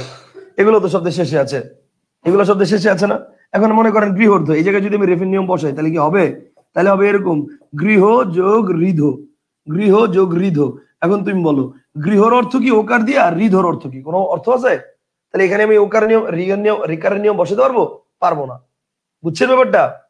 সিম্পল হিসাব ভাই, আমি কি বললাম, আপনার এটা নিয়ে টেনশনের কিছু নাই, আপনি প্র্যাকটিস করতে করতে এই বিষয়ে আপনি প্রো হয়ে যাবেন, মানে আপনার কাছে তখন এমনিই বুঝবেন ধর এখানে রেফের নিয়ম বসবে না। Concept clear? Simple. Okay fine, এবার কি ক্লিয়ার ভাই, বুঝছেন?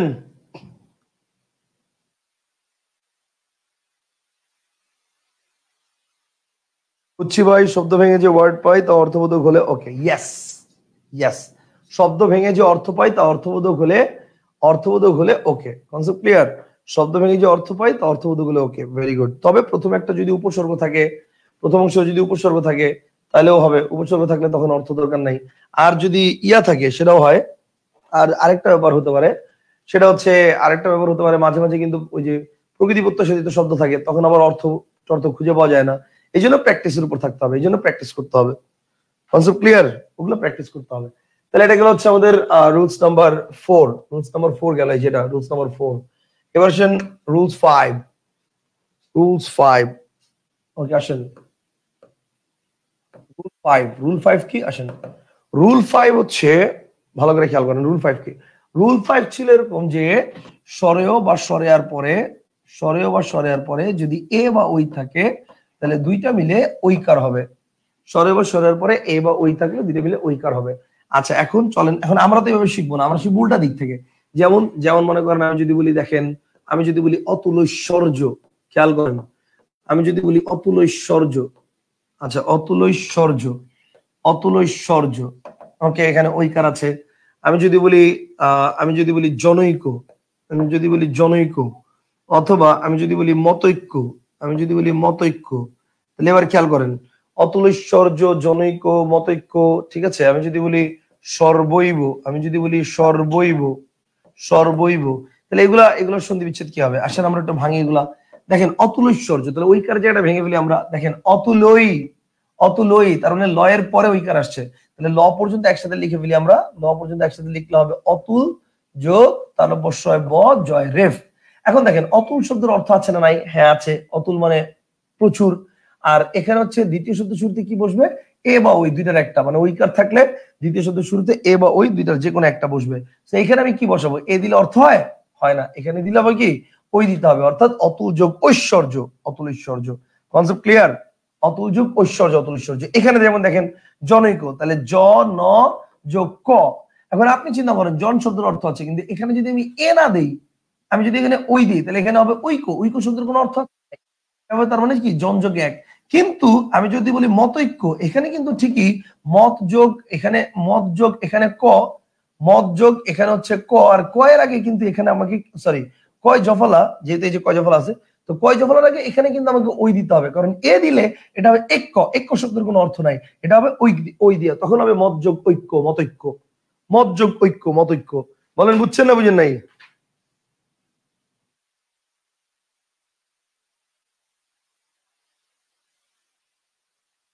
কনসেপ্টটা কি ক্লিয়ার? তাহলে অতুল ঐশ্বর্য, জনৈক, মতৈক্য, সর্বৈব কি হবে বলেন তো? সর্বৈব এটা কি হবে? দেখেন সর্বৈব, তাহলে সর্বই। এখন দেখেন এখানে কি বলি রেফের নিয়ম ফলো করবেন নাকি ঐকার নিয়ম ফলো করবেন? রেফের নিয়ম ফলো করবেন নাকি ঐকার নিয়ম ফলো করবেন? আপনার যেটা মন চায় করতে থাকেন, সামনে আগাইতে থাকেন, সমস্যা কি? এবার দেখেন ব্যাপারটা হচ্ছে ঐকার নিয়ম ফলো করলে এটা হবে হচ্ছে সর্ব যোগ তারপরে ব। এখন বয়ের আগে কি দিলে অর্থ হয়? কারণ হচ্ছে এ দিলে অর্থ হবে সর্বযোগ এব, সর্বৈব। এই এব মানে হচ্ছে সময়, সর্বৈব মানে হচ্ছে সব সময়, সর্বৈব মানে কি সব সময়। কনসেপ্টটা কি ক্লিয়ার?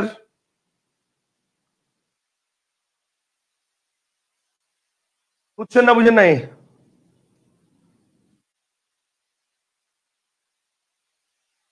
ওকে বুঝছি। Very good.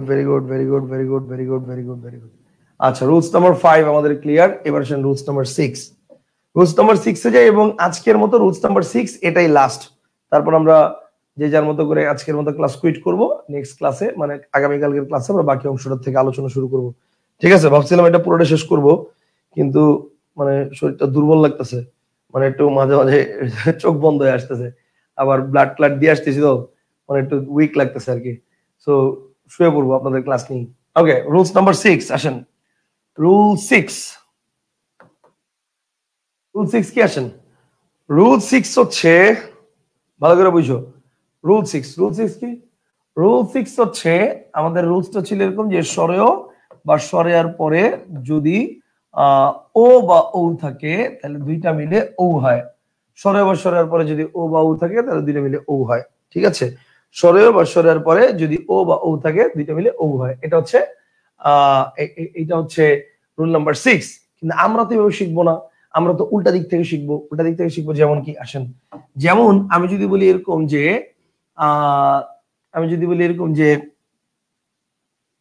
উল্টা দিক থেকে ওকার আছে না, খেয়াল করো মহৌষধ, এটা খুবই ইম্পর্টেন্ট, খুবই ইম্পর্টেন্ট, খুব ভালো করে খেয়াল করেন ভাই।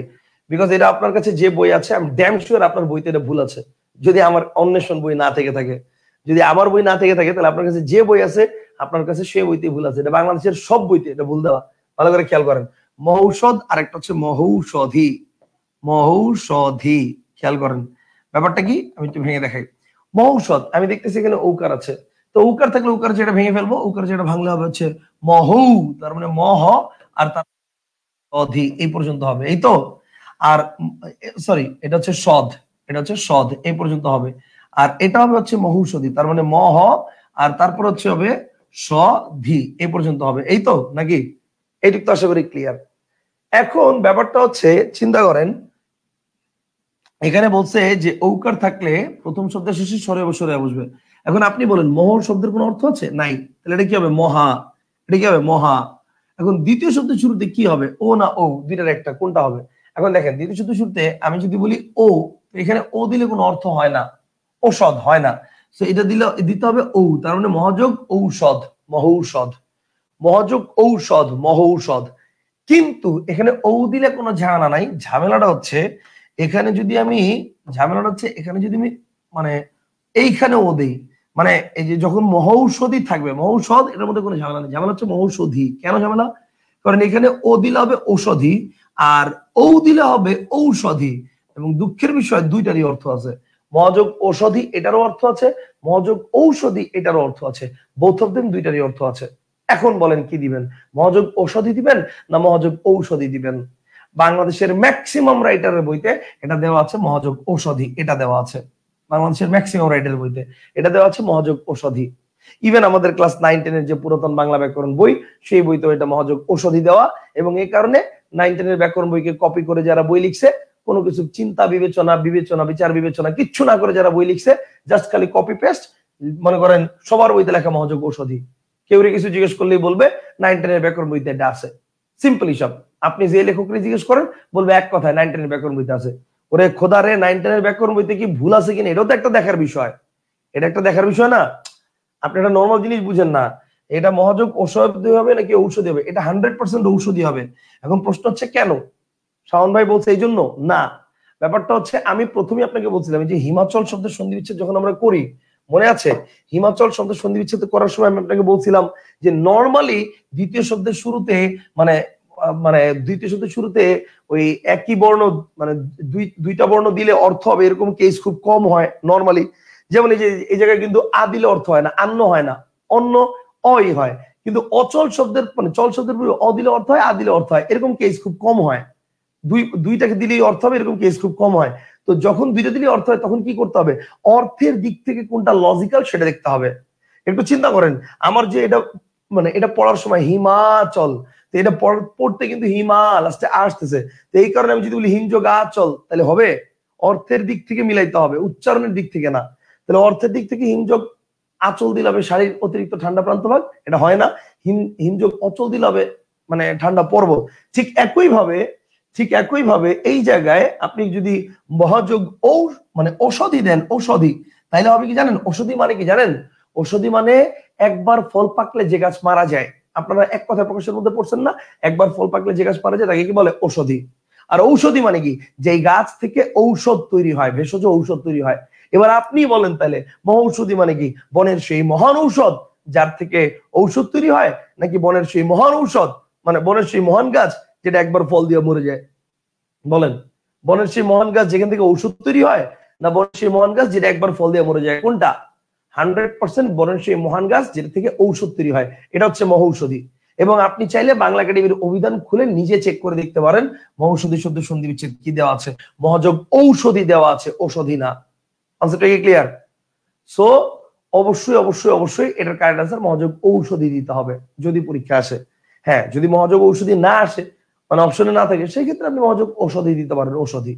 কিন্তু ঔষধি থাকলে ঔষধি দিতে হবে। Concept clear? বুঝছেন না বুঝেন নাই?